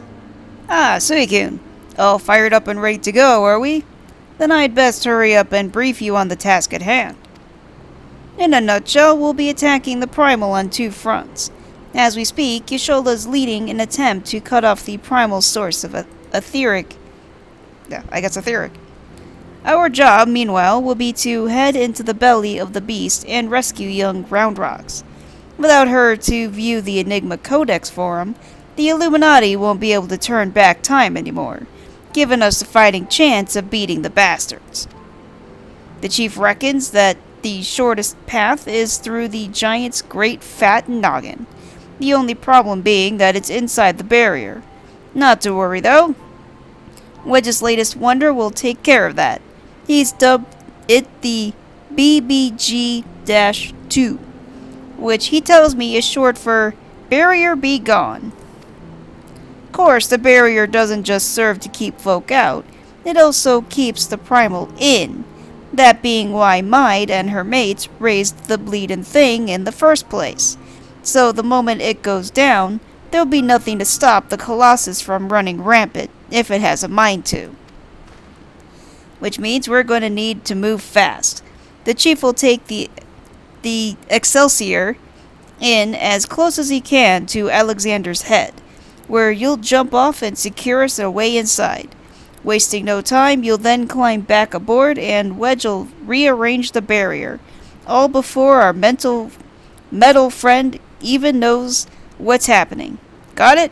Good. 'Cause we've got our work cut out for us. Let's get going.